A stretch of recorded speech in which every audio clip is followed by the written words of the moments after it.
ಮುಂದಿನ ನಮ್ದು ಮುಂದಿನ ಕಾರ್ಯಕ್ರಮ ಆಧ್ಯಾತ್ಮಿಕ ಜ್ಞಾನ. ಆಧ್ಯಾತ್ಮಿಕ ಜ್ಞಾನದಲ್ಲಿ ನಮ್ಮ ಜೊತೆಗೆ ಇವತ್ತು ರಂಗನಾಥ್ ಗುರುಗಳಿದ್ದಾರೆ. ಅವರಿವತ್ತು ನಮಗೆ ಜ್ಞಾನವನ್ನು ತಿಳಿಸ್ಕೊಡ್ಲಿಕ್ಕೆ ನಮ್ಮ ಜೊತೆಗೆ ಬಂದಿದ್ದಾರೆ. ಅವರಿಗೂ ಕೂಡ ನಾವು ವೆಲ್ಕಮ್ ಮಾಡೋಣ. ರಂಗನಾಥ್ ಗುರುಗಳೇ, ನಿಮ್ಗೆ ಸ್ವಾಗತ ಆಧ್ಯಾತ್ಮಿಕ ಜ್ಞಾನಕ್ಕೆ. Thank you. ಎಸ್ ಸುಮಿತ್ರರೇ, ಸ್ನೇಹಿತರೆ, ಆತ್ಮೀಯರೇ, ಭಗವಂತರೇ, ಇಷ್ಟವರೆಗೂ ಅದ್ಭುತವಾದ ಧ್ಯಾನ ಮಾಡಿದ್ವಿ. ಸಂಗೀತ ಧ್ಯಾನ ಜೊತೆಗೆ ಅದ್ಭುತವಾದ ಶಕ್ತಿ ಪಡೆದಿವಿ. ಸೊ ಅತ್ಯಂತ ಉನ್ನತ ಆತ್ಮಸ್ಥಿತಿಗೆ, ಆತ್ಮ ಚೈತನ್ಯದೊಂದಿಗೆ ನಾವೆಲ್ಲರೂ ಅನುಭವ ಪಟ್ಟಿದ್ವಿ. ಇದಾದ್ಮೇಲೆ ಈಗಾಗಲೇ ನಾವು ಆತ್ಮದ ಅರಿವು, ಆತ್ಮದ ಸ್ಥಿತಿ, ಆತ್ಮದ ಚೈತನ್ಯ ನಮ್ಮೆಲ್ಲರಿಗೂ ಸ್ಪೃಹದಲ್ಲಿ ಬಂದಿದೆ. ಸೊ ಅದರ ಪರವಾಗಿ ಇವತ್ತಿನ ಆಧ್ಯಾತ್ಮಿಕ ಪರಿಕಲ್ಪನಾ ಭಾಗವಾಗಿ ಆತ್ಮ ಪ್ರಯಾಣ ಬಗ್ಗೆ ಹೆಚ್ಚಾಗಿ ತಿಳ್ಕೊಳ್ಳೋಕೆ ಪ್ರಯತ್ನ ಮಾಡೋಣ. ಆತ್ಮದ ಪ್ರಯಾಣ. ಈ ಆತ್ಮದ ಪ್ರಯಾಣದಲ್ಲಿ ಎಷ್ಟೋ ಮಜಲಿ, ಸುಮಾರು ಹಲವಾರು ಮಜಲಿಗಳು, ಹಲವಾರು ವಿಷಯಗಳು ಆತ್ಮದ ಪ್ರಯಾಣದಲ್ಲಿ ನಾವೆಲ್ಲರೂ ಇದೆಲ್ಲ ಅರ್ಥ ಮಾಡಿಕೊಂಡ್ರೆ ಅದ್ಭುತ ಜ್ಞಾನ ಅದು ನಮ್ಗೆಲ್ಲರಿಗೂ ನಮ್ಮ ಸ್ವಂತವಾಗತ್ತೆ. ಇದರಲ್ಲಿ ಈ ಆತ್ಮದ ಪ್ರಯಾಣದಲ್ಲಿ ಹಲವಾರು ವಿಷಯಗಳಿದೆ. ಇವತ್ತು ಸ್ವಲ್ಪ ವಿಷಯಗಳು ಚರ್ಚೆ ಮಾಡ್ಕೊಳ್ಳೋಣ. ಸೊ ಸ್ನೇಹಿತರೆ, ಈ ಆತ್ಮದ ಪ್ರಯಾಣದಲ್ಲಿ ಈ ಆತ್ಮನು ನಾವೇನಂತ ಕರಿತೀವಿ ಅಂದ್ರೆ, ಒಂದು ರೀತಿಯಲ್ಲಿ ಬಾಲ ತ್ರಿಪುರ ಸುಂದರಿ ಅಂತ ಕರಿತೀವಿ. ಬಾಲ ತ್ರಿಪುರ ಸುಂದರಿ ಅಂದ್ರೆ ಏನು? ಬಾಲ ತ್ರಿಪುರ ಸುಂದರಿ ಅಂದ್ರೆ, ಬಾಲ ಅಂದ್ರೆ ನಿತ್ಯ ಯೌವನವಾಗಿರೋದು. ನಮ್ಮ ಆತ್ಮ ನಿತ್ಯ ಯೌವನವಾಗಿರತ್ತಾ? ಇಲ್ಲಾಂದ್ರೆ ಅದಕ್ಕೆ ವಯಸ್ಸಾಗತ್ತಾ? ವಯಸ್ಸಾಗಲ್ಲ. ನಿತ್ಯ ಯೌವನವಾಗಿರೋದೇ ನಮ್ಮ ಆತ್ಮ ಅಂತ ನಾವೆಲ್ಲ ಯಾವಾಗ್ಲೂ ನೆನಪಿಟ್ಕೋಬೇಕು. ನಿತ್ಯ ಯೌವನವಾಗಿರೋದೇ ಬಾಲ ಅಂತ ಹೇಳ್ತೀವಿ. ತ್ರಿಪುರ ಸುಂದರಿ ಅಂದ್ರೆ ಏನು? ತ್ರಿಪುರ ಅಂದ್ರೆ ಏನು? ಮೂರು. ತ್ರಿ ಅಂದ್ರೆ ಮೂರು, ಪುರ ಅಂದ್ರೆ ಮೂರು ಲೋಕಗಳು. ಒಂದೊಂದು ಪುರ ಅಂದ್ರೆ ಒಂದೊಂದು ಲೋಕ. ಮೂರು ಲೋಕಗಳು ಯಾವುದು? ಒಂದು ಭೂಲೋಕ, ಇನ್ನೊಂದು ಭುವರ್ಲೋಕ, ಇನ್ನೊಂದು ಸುವರ್ಲೋಕ. ಅಂದ್ರೆ ಭುವರ್ ಸುವರ್ ಮತ್ತೆ ಕಾರಣ ಲೋಕ ಬರುತ್ತೆ. ಅಂದ್ರೆ ಅಲ್ಲಿ ಭೌತಿಕ ಲೋಕ, ಸೂಕ್ಷ್ಮ ಲೋಕ ಮತ್ತೆ ಕಾರಣ ಲೋಕ. ಈ ಮೂರು ಲೋಕಗಳಲ್ಲಿ ಯಾವಾಗಲೂ ಈ ಆತ್ಮ ಸಂಚಾರ ಮಾಡ್ತಾ ಇರ್ತದೆ. ಅದನ್ನ ಅರ್ಥ ಮಾಡ್ಕೋಬೇಕು ನಾವು. ಅಂದ್ರೆ ಮೂರು ಲೋಕಗಳಲ್ಲಿ ಸಂಚಾರ ಮಾಡುವಂತ ಈ ನಿತ್ಯ ಯೌವನವಾಗಿರುವಂಥದ್ದೇ ಆತ್ಮ. ಆದ್ರೆ ಈ ಮೂರು ಲೋಕಗಳು ಯಾವ್ದ್ಯಾವುದು? ಭೌತಿಕ ಲೋಕ, ಸೂಕ್ಷ್ಮ ಲೋಕ, ಕಾರಣ ಲೋಕ ಅಂತ ಅರ್ಥ ಮಾಡ್ಕೋಬೇಕು ನಾವು. ಈ ಭೂಲೋಕದಲ್ಲಿರುವಾಗ ಈ ದೇಹದಲ್ಲಿರ್ತೀವಿ, ಸೂಕ್ಷ್ಮ ಲೋಕದಲ್ಲಿರುವಾಗ ಸೂಕ್ಷ್ಮ ಶರೀರ ಜೊತೆಗಿರ್ತೀವಿ, ಕಾರಣ ಲೋಕದಲ್ಲಿರುವಾಗ ಕಾರಣ ಶರೀರ ಜೊತೆಗಿರ್ತೀವಿ. ಆದರೆ ಯಾವಾಗಲೂ ಮೂರು ಲೋಕಗಳಲ್ಲಿ ನಾವು ಸಂಚಾರ ಮಾಡ್ತಾ ಇರ್ತೀವಿ. ಅಂತ ಸುಂದರವಾಗಿರುವಂಥದ್ದು, ಅಂದ ಚಂದ, ಅಂತ ಸುಂದರವಾಗಿರುವಂಥ ಇದೇ ಆ ಆತ್ಮ. ಅಂದ್ರೆ ಆತ್ಮ ಅಂದ್ರೆ ಏನು? ಬಾಲ ತ್ರಿಪುರ ಸುಂದರಿ. ಅದು ಅರ್ಥ ಮಾಡ್ಕೋಬೇಕು. ನಿತ್ಯ ಯೌವನವಾಗಿರುತ್ತೆ, ಮೂರು ಲೋಕಗಳಲ್ಲಿ ಸಂಚಾರ ಮಾಡ್ತಾ ಇರ್ತದೆ. ಇದಕ್ಕೂ ಸಾವು ಇಲ್ಲ, ಇದಕ್ಕೂ ಕೊನೆ ಅಂತಾನೆ ಇಲ್ಲ, ಕೊನೆ ಅಂತ ಯಾವುದೂ ಇಲ್ಲ ಮಿತ್ರರೇ. ಈ ರೀತಿಯಲ್ಲಿ ಬಾಲ ತ್ರಿಪುರ ಸುಂದರಿಯಾಗಿ ಎಲ್ಲ ಲೋಕಗಳಲ್ಲಿ ಸಂಚಾರ ಮಾಡ್ತಾ ಇರ್ತದೆ. ಎಷ್ಟೋ ನಿತ್ಯ ಯೌವನವಾಗಿ, ನಿತ್ಯ ಸುಂದರವಾಗಿ ಈ ಮೂರು ಶರೀರದಲ್ಲಿ ಒಂಥರ ಒಡನಾಟ, ಅಲ್ಲಿಂದ ಅಲ್ಲಿಗೆ ಸಂಚಾರ ಮಾಡ್ತಾ ಇರ್ತದೆ. ಇದಕ್ಕೂ ಒಂಥರ ಇದೊಂದು ಹೇಳ್ಬೇಕಂದ್ರೆ ಇದೊಂದು ಅದ್ಭುತ ವಿಷಯ. ಇದು ಎಂತೋ ಅದ್ಭುತ ವಿಷಯ. ಆಮೇಲೆ ಇನ್ನು ಹೇಳ್ಬೇಕಂದ್ರೆ ಈ ಆತ್ಮವೇ ಒಂದು ಅದ್ಭುತ ಅಂತ ಹೇಳ್ಬೋದು. ಆತ್ಮವೇ ಒಂದು ಅದ್ಭುತ. ಮತ್ತೆ ಈ ಆತ್ಮಕ್ಕಿರುವಂತ ಲಕ್ಷಣಗಳು ಹೇಗಿರುತ್ತೆ ಅಂದ್ರೆ, ಒಂಥರ ಆತ್ಮ ಯಾವಾಗಲೂ ನಿರಾಡಂಬರವಾಗಿರುತ್ತೆ, ಸಮಾನತ್ವವಾಗಿರುತ್ತೆ, ಸಮದೃಷ್ಟಿಯಲ್ಲಿ ಇರುತ್ತೆ. ಯಾವಾಗಲೂ ಸಮದೃಷ್ಟಿ, ಶೂನ್ಯತೆ ಜೊತೆಗಿರುತ್ತೆ, ಸಂಪೂರ್ಣತೆ ಹೊಂದಿರುತ್ತದೆ. ಆದರೆ ಆತ್ಮದಲ್ಲಿ ಎರಡಿರುತ್ತೆ, ಎರಡು ಒಂಥರ ಎರಡು ಮಿಕ್ಸ್ ಆಗಿರುತ್ತೆ. ಅದು ಯಾವುದಂದ್ರೆ ಅಸಂತೃಪ್ತಿ, ತೃಪ್ತಿ, ಅಸಂತೃಪ್ತಿ ಎರಡೂ ಇರುತ್ತೆ ಆತ್ಮದಲ್ಲಿ. ಅದನ್ನ ಅರ್ಥ ಮಾಡ್ಕೋಬೇಕು ನಾವು. ಆಮೇಲೆ ಆತ್ಮ ಏಕತ್ವ ಹೊಂದಿರುತ್ತೆ. ಆತ್ಮ ಅಂದ್ರೆ ನಾನು ಅಂದ್ರೇನೆ ಆತ್ಮ. ಸೊ ಆ ರೀತಿಯಲ್ಲಿ ಆತ್ಮ ಒಂದು ಅದ್ಭುತವಾದ ವಿಷಯ. ಆತ್ಮ ಒಂದು ಕರುಣಾಮಯಿ. ಆತ್ಮ ಏನು? ಕರುಣಾಮಯಿ. ಆಮೇಲೆ ಆತ್ಮ ಯಾವಾಗಲೂ ಸಹಾಯಕಾರಿಯಾಗಿರುತ್ತೆ. ಎಲ್ಲರಿಗೂ ಸಹಾಯ ಮಾಡೋದೇ ಅದನ್ನ ಮುಖ್ಯವಾದ ಲಕ್ಷ್ಯ. ಆತ್ಮ ಅಂದ್ರೆ ಒಂದು ಧ್ಯಾಸ, ಯಾವಾಗಲೂ ಒಂದ್ರ ಮೇಲೆ ಎಷ್ಟು ಧ್ಯಾಸ ಇಟ್ಕೊಂಡಿರ್ತೀವೋ ಅದೇ ಆತ್ಮದ ಮುಖ್ಯವಾದ ಲಕ್ಷ್ಯ. ಆತ್ಮ ಅನ್ನೋದು ಸರ್ವವ್ಯಾಪ್ತಿ, ಎಲ್ಲ ಕಡೆ ಇರುತ್ತೆ ಆತ್ಮ ಅನ್ನೋದು. ಆತ್ಮ ಅನ್ನೋದು ಇಷ್ಟೆಲ್ಲ ಅದ್ಭುತವಾದ ರೀತಿಯಲ್ಲಿ ತನ್ನ ಲಕ್ಷಣಗಳನ್ನು ತೋರಿಸ್ತಾ ಇರ್ತದೆ. ತನ್ನ ಲಕ್ಷಣಗಳು ಅದರಲ್ಲಿ ಒಳಗಡೆ ಇರುತ್ತೆ. ಅರ್ಥ ಮಾಡ್ಕೋಬೇಕು ನಾವು. ಇದು ಆತ್ಮದ ಲಕ್ಷಣಗಳಂತ ನಾವು ಅರ್ಥ ಮಾಡ್ಕೋಬೇಕು. ಆಮೇಲೆ ಆತ್ಮ ಅಂದರೆ ಸತ್ಯಂ ಶಿವಂ ಸುಂದರಂ. ಅಂದರೆ ಆತ್ಮ ಅಂದರೆ ಆತ್ಮವೇ ಸತ್ಯ ಮಿತ್ರರೇ. ಆತ್ಮ ಏನದು? ಸತ್ಯ. ಸತ್ಯಂ ಶಿವಂ ಸುಂದರಂ. ಇದು ಹೇಗೆ ಅರ್ಥ ಮಾಡ್ಕೊಂಡದು? ಆತ್ಮ ಪರವಾಗಿ, ಆತ್ಮ ಪ್ರಯಾಣ ಪರವಾಗಿ. ಅಂದರೆ ಆತ್ಮ ಅನ್ನೋದೇ ನಿಜ, ಆತ್ಮ ಅನ್ನೋದು ಸತ್ಯ. ಮತ್ತೆ ಈ ಆತ್ಮ ಯಾವುದೇ ನಿಜ ಸತ್ಯ ಇದ್ರೆ ಆತ್ಮ ಅನ್ನೋದು ಶಿವಂ. ಶಿವಂ ಶಿವಂ ಅಂದರೆ ಕ್ಷೇಮ. ಕ್ಷೇಮ ಕ್ಷೇಮ ಅಂದರೆ ವೆಲ್ಫೇರ್ ಅಂತ ಹೇಳ್ತೀವಲ್ಲ. ಅಂದರೆ ಯಾವಾಗ ಆತ್ಮ ಅನ್ನೋದು ನಿಜ, ಆತ್ಮ ಅನ್ನೋದು ಸತ್ಯ ನಮ್ಗೆ ಅರಿವಾಗುತ್ತೋ ಅಂದರೆ ಆತ್ಮ ಅನ್ನೋದೇ ಶಿವಂ. ನಮ್ಮಲ್ಲಿರುವಂಥ ಆತ್ಮ ಇದೆ ಶಿವಂ. ಈ ಶಿವಂ ಅಂದರೆ ಅರ್ಥ ಏನಂದರೆ ಕ್ಷೇಮ. ಕ್ಷೇಮ ಅಂದರೆ ಏನು? ಎಲ್ಲರೂ ಚೆನ್ನಾಗಿ ಇರಬೇಕು ಅಂತಂದ. ಅಂದರೆ ಒಂಥರ ಕ್ಷೇಮವಂತವಾಗಿರಬೇಕು. ಅದೇ ರೀತಿಯಲ್ಲಿ ಆತ್ಮ ಅನ್ನೋದು ಒಂಥರ ಸುಂದರ. ಸುಂದರ ಅಂದರೆ ಸೌಂದರ್ಯ. ಸೌಂದರ್ಯವು ಅದ್ರ ಲಕ್ಷಣ ಆಗತ್ತೆ. ಅಂದರೆ ಈ ಆತ್ಮ ಅನ್ನೋದಕ್ಕೆ ಸತ್ಯಂ ಶಿವಂ ಸುಂದರಂ 3 ಪದಗಳು ಅತ್ಯಂತ ಅದ್ಭುತವಾದ ಅರ್ಥ ಕೊಡುತ್ತೆ. ಅಂದರೆ ಯಾವಾಗ ಆತ್ಮದ ಒಳಗಡೆ ಇರ್ತೀವೋ ನಾವು ಆತ್ಮವಾಗಿ ನಿಜವಾದ ನಿಜತತ್ವ ಮತ್ತು ಆ ಸತ್ಯ ಅನ್ನೋದು ನಮಗೆ, ನಾವು ಸತ್ಯವಾಗಿದ್ದೀವಿ. ಆತ್ಮ ಅನ್ನೋದು ಸತ್ಯ ಆಗಿದೆ. ಆ ಸತ್ಯವಾಗಿರುವಾಗ ಏನಾಗತ್ತೆ ಅಂದರೆ ಆ ಸತ್ಯದಿಂದ ಉತ್ಪನ್ನ ಆಗೋದೇ ಕ್ಷೇಮ. ನೋಡಿ, ಯಾವಾಗಲೂ ಆತ್ಮ ಏನು ಕೋರ್ಕೊಂತದೆ? ಅದು ಕ್ಷೇಮವನ್ನು ಕೋರ್ಕೊಂತದೆ. ಪ್ರತಿಯೊಬ್ಬರು ಕ್ಷೇಮವನ್ನು ಕೋರುತ್ತೆ ಅಲ್ವಾ? ನಾವು ಕ್ಷೇಮವಾಗಿರ್ಬೇಕಂತಲ್ಲ, ಪ್ರತಿಯೊಬ್ಬರು ಕ್ಷೇಮವಾಗಿರಬೇಕು. ಸೊ ಅತ್ಯಂತ ಹೇಳ್ಬೇಕಂದ್ರೆ ರಕ್ಷಣವಾಗಿರಬೇಕು, ಸುರಕ್ಷಿತವಾಗಿರ್ಬೇಕಂತ ಕೋರ್ಕೊಂತದೆ ಅಲ್ವಾ? ಅಂದರೆ ಆತ್ಮ ನಿತ್ಯ, ಆತ್ಮ ಸತ್ಯ. ಅದರಿಂದ ಉತ್ಪನ್ನವಾಗಂತ ಒಂದು ಲಕ್ಷಣ ಅದೇ ಕ್ಷೇಮ, ಅದೇ ಶಿವಂ ಅಂತ. ಈ ಎರಡು ಇದ್ರೆ ಏನಾಗತ್ತೆ ಅಂದರೆ ಎಲ್ಲಿ ಕ್ಷೇಮ ಇರುತ್ತೋ ಸ್ನೇಹಿತರೆ, ಎಲ್ಲಿ ಸತ್ಯ ಇರುತ್ತೋ ಅಂದರೆ ನೀವು ಆತ್ಮತತ್ವದಲ್ಲಿದ್ದರೆ ನಿಮ್ಮಲ್ಲಿ ಏನಿರುತ್ತೆ? ಅಲ್ಲಿ ಕ್ಷೇಮ ಇರುತ್ತೆ, ಸಂಕ್ಷೇಮ ಇರುತ್ತೆ, ಆರೋಗ್ಯ ಇರುತ್ತೆ, ಉಲ್ಲೇಖನ ಇರುತ್ತೆ, ಇವೆಲ್ಲ ಇರುತ್ತೆ ನಿಮ್ಮಲ್ಲಿ. ನೀವು ಆತ್ಮತತ್ವದಲ್ಲಿದ್ದರೆ, ನೀವು ಆತ್ಮ ಅರಿವಿಂದ ದೂರ ಆದರೆ, ಅಸತ್ಯದಲ್ಲಿ ಹೋದರೆ, ಅಸತ್ಯದಲ್ಲಿದ್ದರೆ ಅಲ್ಲಿ ಅಶಿವಂ.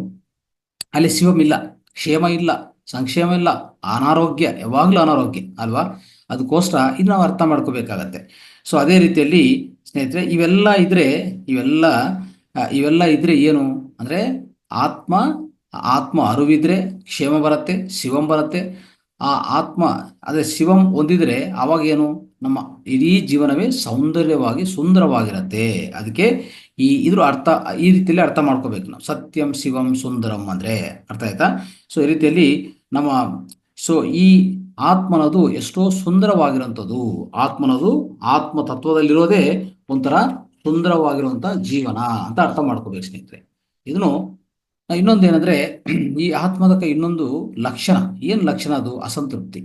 ನೋಡಿ ಮಿತ್ರರೇ, ಯಾವಾಗಲೂ ಆತ್ಮದ ಮೌಲಿಕ ಸಿದ್ಧಾಂತ, ಮೌಲಿಕ ಲಕ್ಷಣ ಏನು ಗೊತ್ತಾ? ಅಸಂತೃಪ್ತಿ. ಅಸಂತೃಪ್ತಿ ಅನ್ನೋದು ಯಾಕೆ ಅಸಂತೃಪ್ತಿ ಅಂದರೆ ನಾವು ಅರ್ಥ ಮಾಡ್ಕೋಬೇಕು. ಬುದ್ಧರು ಏನು ಮಾಡಿದ್ದಾರೆ ಅಂದರೆ, ಬುದ್ಧರು ಗೌತಮ ಸಿದ್ಧಾರ್ಥವಾಗಿದ್ದರು. ಅವ್ರೇನು ಮಾಡಿದರು? ಅಸಂತೃಪ್ತಿ ಹೊಂದಿದ್ದಾರೆ. ಒಂದು ವಿಷಯದಲ್ಲಿ. ಅಂದರೆ ಅವರು ಅರಮನೆಯಿಂದ ಆಚೆ ಕಡೆ ಬರ್ತಾರೆ, ಒಂದು ವೃದ್ಧನ ನೋಡ್ತಾರೆ, ಒಂದು ಶವನ್ ನೋಡ್ತಾರೆ, ಒಂದು ವಿಧ ಪರಿಸ್ಥಿತಿಗಳು ನೋಡ್ತಾರೆ. ನೋಡಿದ ಮೇಲೆ ಅವರಲ್ಲಿ ಅಸಂತೃಪ್ತಿ ಹೆಚ್ಚಾಗಿದೆ. ಅಸಂತೃಪ್ತಿ ಹೆಚ್ಚಾಗುವಾಗ ಏನು ಮಾಡಿದರು? ಒಡನಾಟ ಮಾಡಿದರು, ಎಲ್ಲ ಕಡೆ ಓಡಾಡಿದರು. 5 ವರ್ಷ ಅಂದರೆ 5.5 ವರ್ಷ ಓಡಾಡಿದರು. ಇಲ್ಲಿ ಓಡಾಡಿ ಅಲ್ಲಿ ಓಡಾಡಿ ಎಲ್ಲ ಮಂತ್ರಪಠಣ ಮಾಡಿ ವಿಧ ಸಿದ್ಧಾಂತಗಳು, ಹೇಳ್ಬೇಕಂದ್ರೆ ತತ್ವಗಳು ಎಲ್ಲ ಅಳವಡಿಸ್ಕೊಂಡು ಏನೇ ಮಾಡಿದ್ರು ಅವ್ರಿಗೆ ಅಸಂತೃಪ್ತಿ ಹೋಗಿಲ್ಲ ಅಲ್ವಾ? ಸೊ ಆ ಅಸಂತೃಪ್ತಿ ಹಾಗೆ ಇರುತ್ತೆ ಪ್ರತಿಯೊಬ್ಬರಿಗಾರೆ. ನಮ್ಮ ಜೀವನದಲ್ಲಿ ಅಷ್ಟೇ ಸ್ನೇಹಿತರೆ, ನಮ್ಮ ಜೀವನದಲ್ಲಿ ಅಷ್ಟೇ. ನಾವು ಎಲ್ಲ ಹುಡುಕಾಡ್ತಾ ಇರ್ತೀವಿ, ಅಂದರೆ ಎಲ್ಲ ಕಡೆ ಹುಡುಕ್ತಾ ಇರ್ತೀವಿ. ಯಾವುದಕ್ಕೋಸ್ಕರ? ತೃಪ್ತಿಗೋಸ್ಕರ. ಆದರೆ ತೃಪ್ತಿ ಸಿಗಲ್ಲ. ಏನು ಮಾಡಬೇಕು ಅಂತಂದರೆ, ಸೊ ಆ ರೀತಿಯಲ್ಲಿ ಹುಡುಕಾಟ ಮಾಡೋದೇ ಆತ್ಮದ ಲಕ್ಷಣ. ಇದನ್ನ ಅರ್ಥ ಮಾಡ್ಕೋಬೇಕು ನಾವು. ಆದರೆ ಯಾವುದೇ ಗಂದರಗೋಲ ಇಲ್ಲ, ಯಾವುದೇ ಗೊಂದಲ ಇಲ್ಲ. ಆದರೆ ನಾವು ಮನಸ್ಸಿಂದ ಆ ಥರ ಗೊಂದಲ ಅಂತ ಅನ್ಕೊಂತೀವಿ. ಆದರೆ ಆತ್ಮದ ಲಕ್ಷಣ ಏನು ಗೊತ್ತಾ? ಹುಡುಕಾಟ. ಎಲ್ಲಾದ್ರೂ ಹುಡುಕಾಟ ಮಾಡ್ತಾನೆ ಇರ್ತದೆ ಅದು. ಈ ಲೋಕಕ್ಕೆ ಬರುತ್ತೆ, ಮತ್ತೆ ಇನ್ನೊಂದು ಲೋಕಕ್ಕೆ ಹೋಗುತ್ತೆ, ಅಲ್ಲಿಂದ ಮತ್ತೆ ಬರುತ್ತೆ. ಎಲ್ಲಿವರೆಗೂ ಈ ಹುಡುಕಾಟ ಅಂದ್ರೆ, ನಾವು ಶೈಶವ ಆತ್ಮವಾಗಿ ಉತ್ಪನ್ನ ಆಗಿದಿಂದ ಅನಂತ ಆತ್ಮ ಆಗೋವರೆಗೂ ಹುಡುಕಾಟ. ನೋಡಿ, ಇದು ಅದ್ಭುತ ವಿಷಯ, ಇದು ನಾವು ತಿಳ್ಕೊಬೇಕಾಗಿರೋದು. ಅಂದ್ರೆ ಎಲ್ಲಿವರೆಗೂ ನಿಮ್ಮ ಹುಡುಕಾಟ, ಅಂದ್ರೆ ಎಲ್ಲಿವರೆಗೂ ನಿಮ್ಮ ಸರ್ಚಿಂಗ್, ಅಂದ್ರೆ ನಿಮ್ಮ ಅಸಂತೃಪ್ತಿ ಎಲ್ಲಿವರೆಗೂ. ತೃಪ್ತಿ ಯಾವಾಗ ನಿಮ್ಗೆ ಬರೋದು? ತೃಪ್ತಿ ಬರೋದಿಲ್ಲ. ಅದಕ್ಕೆ ಆತ್ಮ ಪದೇ ಪದೇ ಭೂಮಿಗೆ ಬರೋದು. ಅರ್ಥ ಮಾಡ್ಕೊಳ್ಳಿ. ಸೊ ಯಾಕೆ ಬರುತ್ತೆ ಭೂಮಿಗೆ ಪದೇ ಪದೇ? ಪದೇ ಪದೇ ಬರಕ್ ಕಾರಣ, ನಮಗೆ ತೃಪ್ತಿ ಇಲ್ಲ. ನಾವು ಇಂದಿನ ಜನ್ಮದಲ್ಲಿ ಏನೋ ಮಾಡ್ತೀವಿ, ಅದನ್ನು ಕೊನಸಾಗಿಂಪು ನೆಕ್ಸ್ಟ್ ಮತ್ತೆ ಬರ್ತೀವಿ, ಮತ್ತೆ ಬಂದು ಮತ್ತೆ ಅದೇ ಕಾರ್ಯಕಲಾಪಗಳು ನಾವು ಮುಂದುವರಿಸ್ತೀವಿ ಅಲ್ವಾ. ಒಂದು ಕಲಿಯೋದಾಗ್ಬೋದು, ಒಂದು ಯಾವುದೇ ಕ್ರೀಡೆಗಳಾಗ್ಬೋದು, ಇನ್ನೊಂದು ಕಲಗಳಾಗ್ಬೋದು, ಯಾವುದೇ ಇರಲಿ ಪರವಾಗಿಲ್ಲ. ಪ್ರತಿಯೊಂದು ನಾವು ಮುಂದಕ್ಕೆ ಅಂದರೆ ಮುಂದಿಗೆ ತಗೊಂಡು ಹೋಗ್ತೀವಿ, ಮುಂದಿಗೆ ಕೊನಸಾಗಿಸ್ತೀವಿ.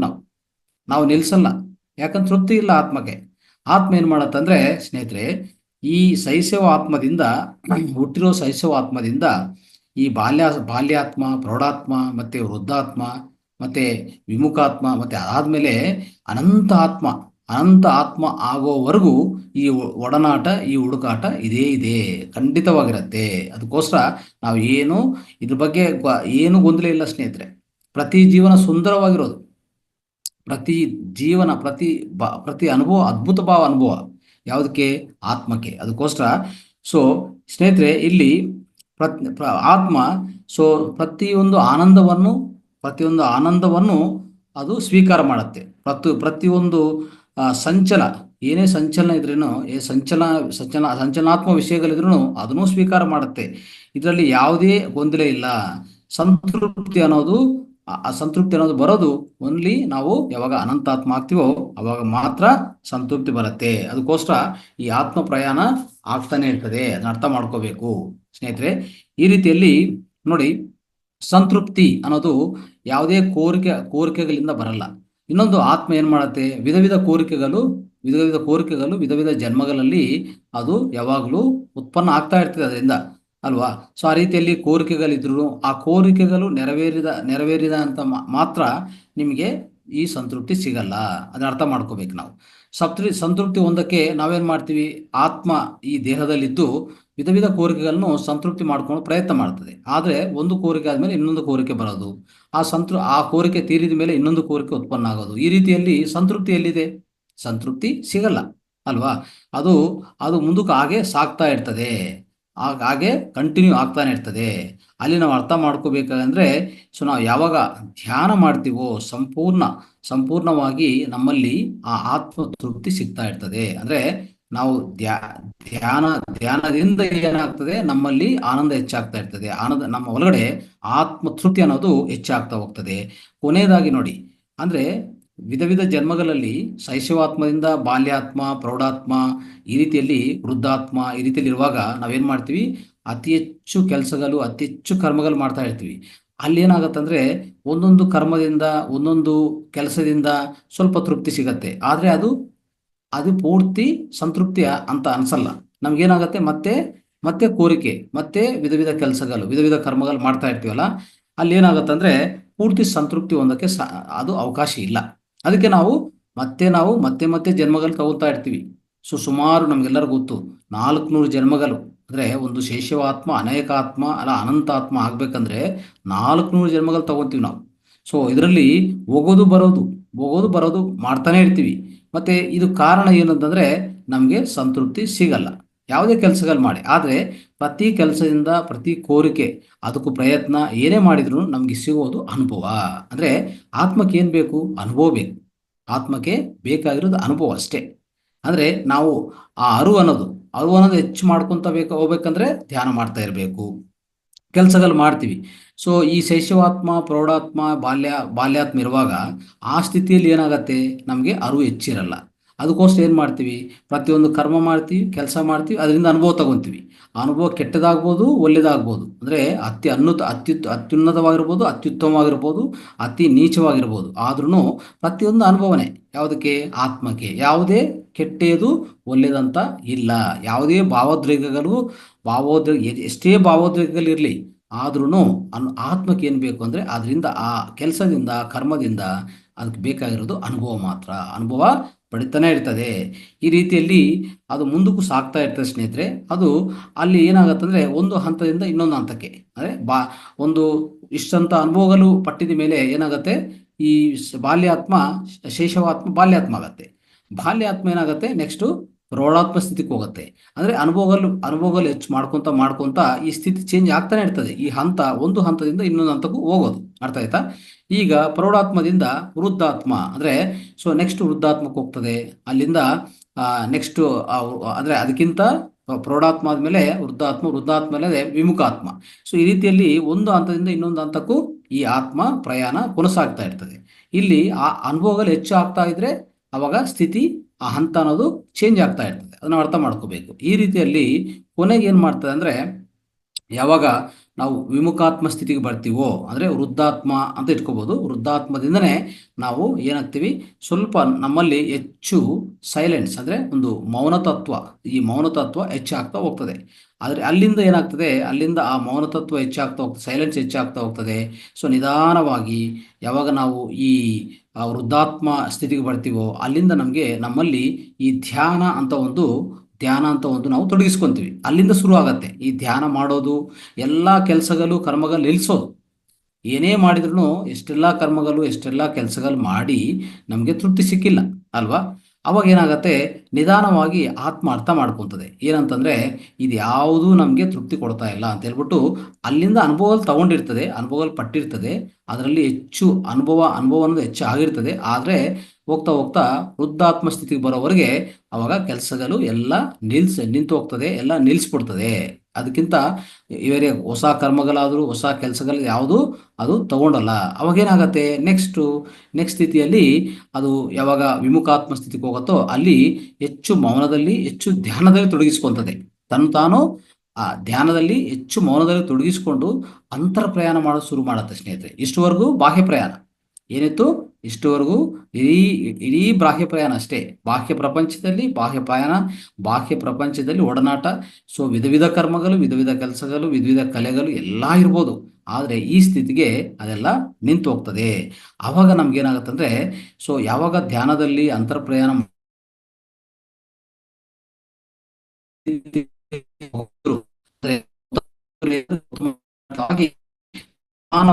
ಇದು ಆದ್ಮೇಲೆ ಅವರ ಅಂತರ ಪ್ರಯಾಣವನ್ನು ಯಾವಾಗ ಕೈ ತಗೊಂಡಿದ್ರು, ಅಂತರ ಪ್ರಯಾಣವನ್ನು ಯಾವಾಗ ಅವರು ಶುರು ಮಾಡಿಕೊಂಡಿದ್ರು, ಅವಾಗ ಅವ್ರಿಗೆ ಸಿಕ್ತು ಆ ನಿರ್ವಾಣ ಸ್ಥಿತಿ. ಅದೇ ಆ ದುಃಖ ರಾಹಿ ಸ್ಥಿತಿ ಮಿತ್ರರೆ.